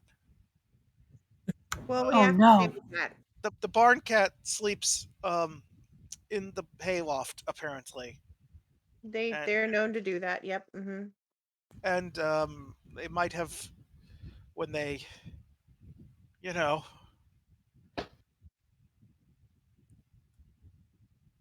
he you can't entirely tell because he's 8 years old. If 8 or 9 years old, he's actually a little bit older than that. He's just a very scrawny kid. That you can't really tell if he is delighted at this news or terrified. Because on the one Both. hand, trees carrying off a barn is pretty cool. On the other hand, trees should not. Maybe don't. Just like in general, like Yeah. do not carry. Don't get up and walk around is like the main thing. Okay, so okay, where is this? It was from the farms at the edge of the village. Okay, can you take me? Uh huh. Okay, thank you. I'll go hitch Glad to the wagon. Well, we have horses too, right? Well, you have Glad and the wagon. Oh, okay, yeah, so yeah, well, okay, yeah. Okay, cool. Aldwolf, while we handle this, could you see about getting the help back in the manor? Since I'll start sending out letters. thank you. You'd be surprised how quickly people will answer the phrase, "The Count of Fellwater needs your assistance." That's heartening. All right, so you return to the town of Fellwater.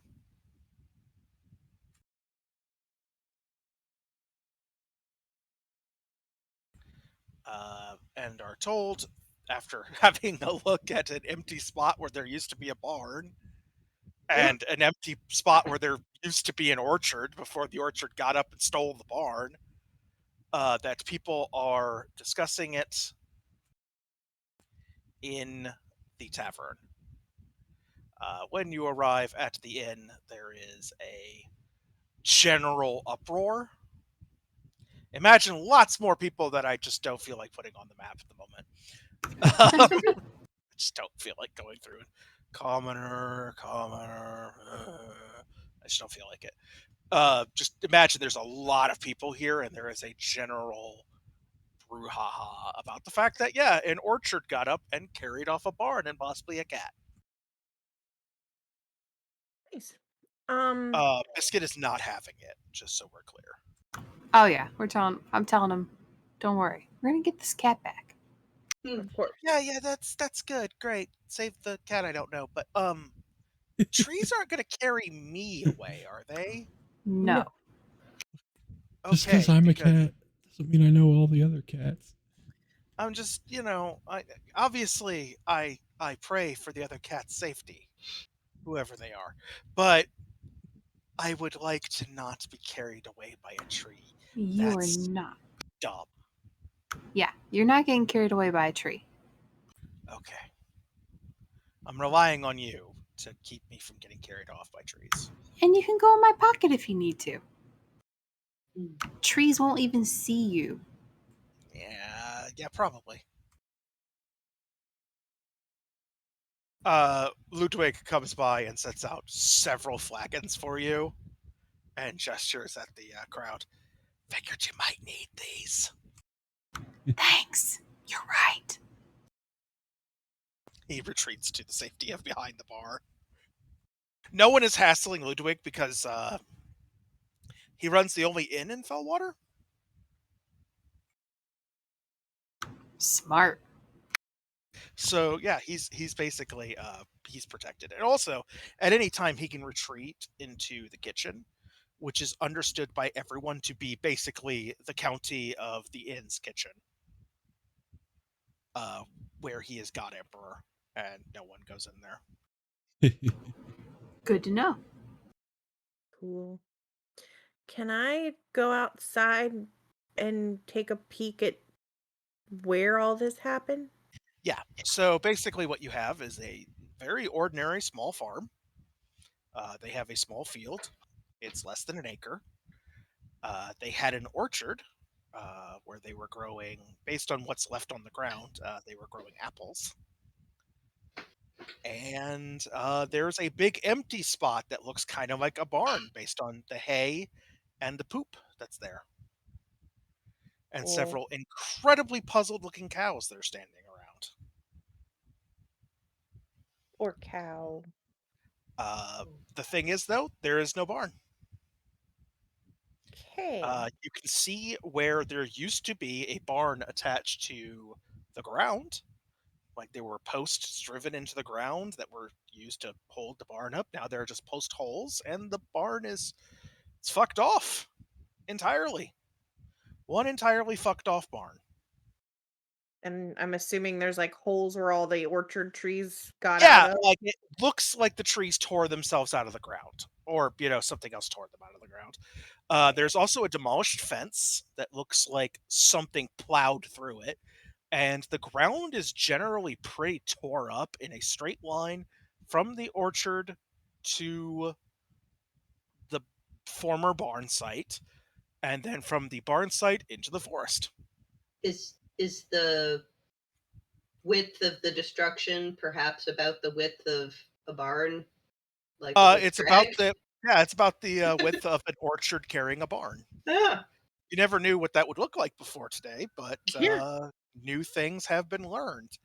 However, something very strange becomes apparent once you track this very easy to follow trail to the forest, and that it just vanishes. There's no indication that anything was ever here. Hmm. The trees are not disturbed. In fact, there's nowhere where there's a path wide enough that would accommodate an entire barn. Now, but you said something came. There's a path that led to the barn and orchard, and then from the barn and orchard into the forest Yeah, there's like a trail from the orchard itself to the barn. Okay, to okay, the okay. barn, and then it looks like the orchard picked up the barn, plowed through the fence, and disappeared into the forest. Okay. For a minute, I Actually, was gonna like CSI that crap and see which side the glass landed on, inside or outside the house. You know what I mean? Kind of crap. however, that would be an excellent time to make a perception check. Okay, cool. Because that's what I was basically trying to do. Did they come in to go out or out to go in? Oh. Yeah. This is what I get for watching too many CSI shows. I don't know if you'd call it a sign of is it forced entry if the whole ass house is gone?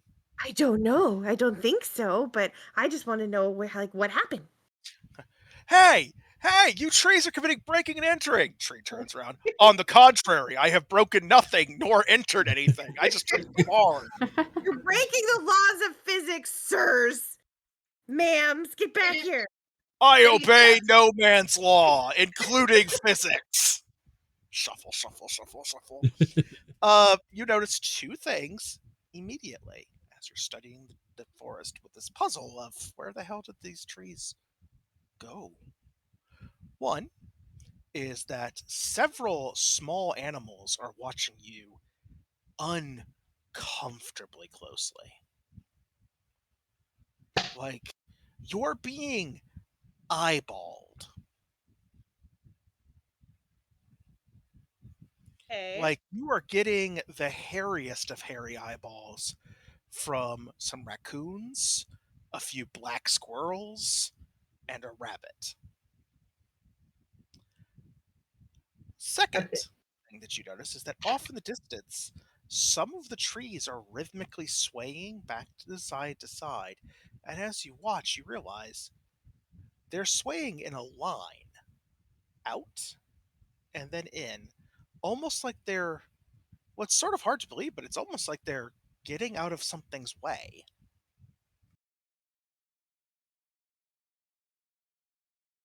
Like Okay. wading through tall grass and the grass parting around you and then swinging back into place. Mm-hmm. That, but oak trees Hey. and giant pines.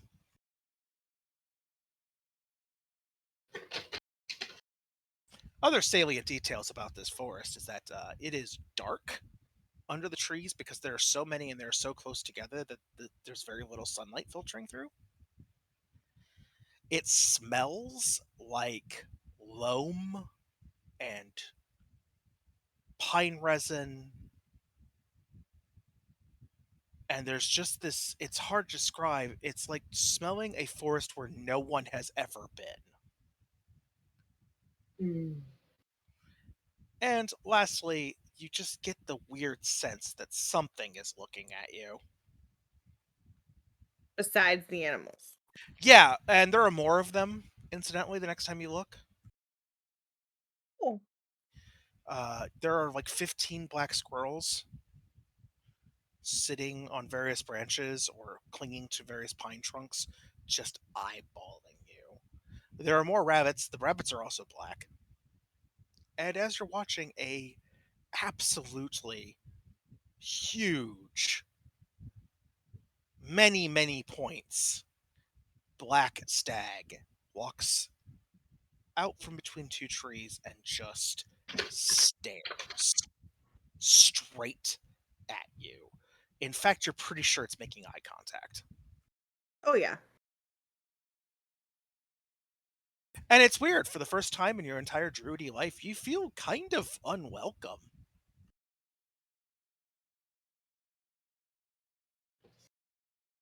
There's I'm something really pissed her off. fucking weird about this forest. Yeah. I'll go back inside. I'll It tell is, everybody. as you arrive, um, Biscuit hops out of his hiding place onto the table and is squinting at something under one of the other tables. What do you see? What do you see? What do you see? I'm telling you, I see a rat. A rat. Like a very literal rat. Oh, Yeah. that's probably kind of normal. Really? With all these people in the room. Oh, maybe. Well, Of the two of us, which one knows more about rats? listen, it's definitely you, but is there food on the floor? Probably, but there's also a lot of big, dumb, noisy two-leggers in here. Also, I think the rat is staring at the count. I don't like that. Okay. You're probably the most qualified to catch a rat.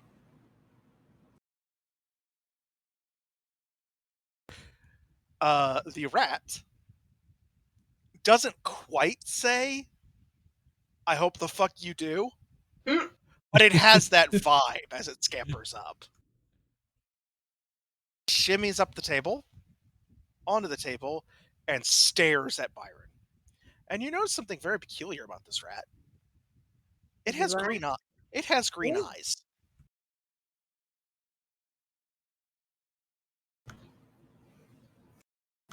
Byron, you got a fan. I see. Are you supposed to be the new count? I Oh put yeah, the the rat force down. spoke. The druid I- shows up just in time to have a talking rat on her hands. I am. Mm. You'll forgive me if I don't bow. I am Merit, familiar to the great witch of the wood. Perhaps you've heard of her? I have. Oh yeah, her reputation precedes her. What is on your forehead? Don't know. We were actually hoping your great and powerful companion could tell us that. Very interesting. Don't even try it, cat face. Biscuit squints. Do you have friends outside? Do I have what? Friends. Do you have friends outside? Maybe. Depends on why you're asking. I was getting some really nasty looks from some other animals. What kind of animals? All black. Was there a stag? Yes. Okay, you're gonna want to not go in the woods where those guys are. Okay, cool. Non-friendlies, I write in my notebook. Got it. And why? Oh, they represent something. Even the Great Witch of the Wood isn't sure what, but something is stirring in the woods. Did you hear the roaring? Yeah. Well, I can tell you,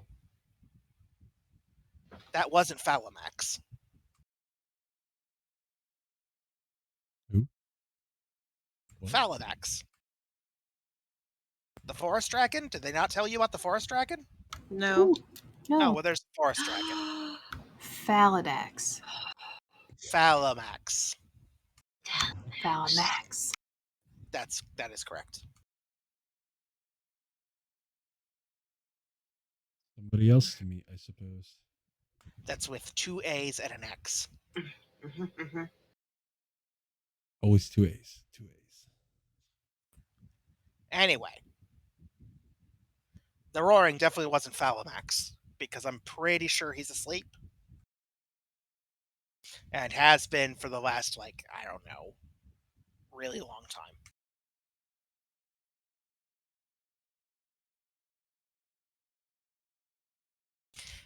Anyway, Rainey is considering advising you on the subject. Rainey being the Great Witch of the Wood, if you haven't heard. Of course. Of course. We would be most appreciative. Well, she'll expect you for tea. By the way, are you guys missing a barn? Yes. Yes. I saw one go by earlier.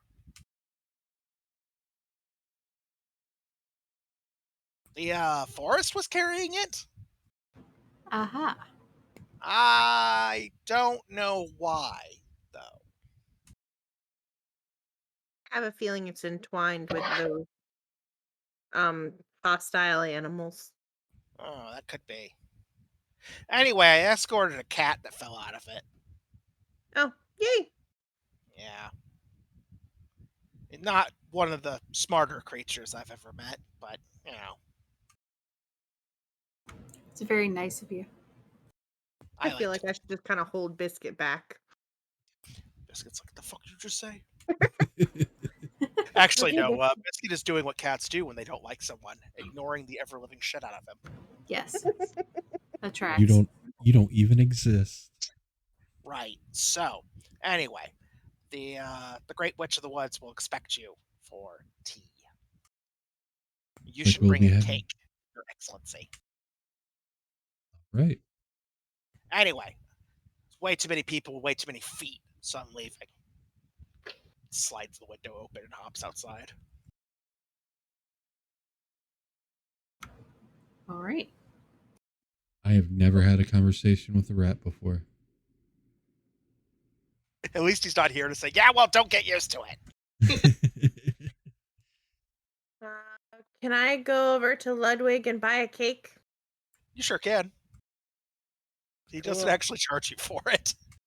Yay! I was gonna say to put it on the Baron's tab, or the new counts tab, but hey, woohoo! He hands you a 1/2 pound seed cake.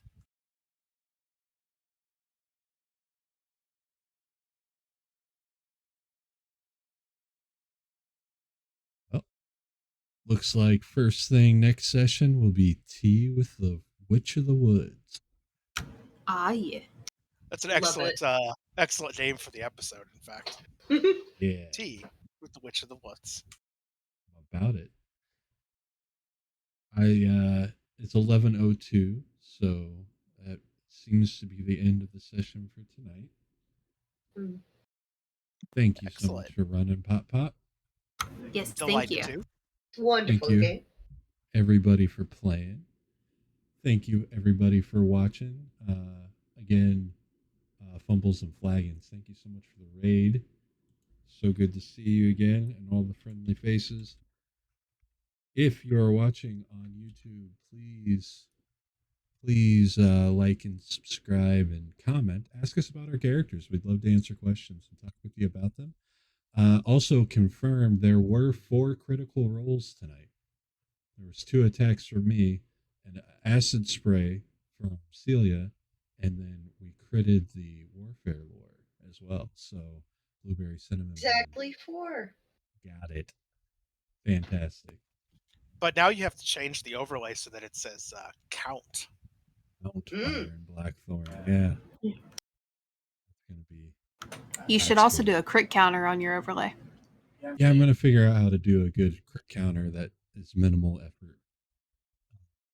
So we shall see that hopefully soon. Here on the channel, we'll be live definitely again on Sunday. It's going to be our celebration stream for reaching 100 subs on YouTube, which we have surpassed now. I think we're at like 117. But we're going to do 3 games that day. We're going to do the 5e heist game called Love and Larceny in the morning. Then there's a port of an old D&D game called, no, it's number 4.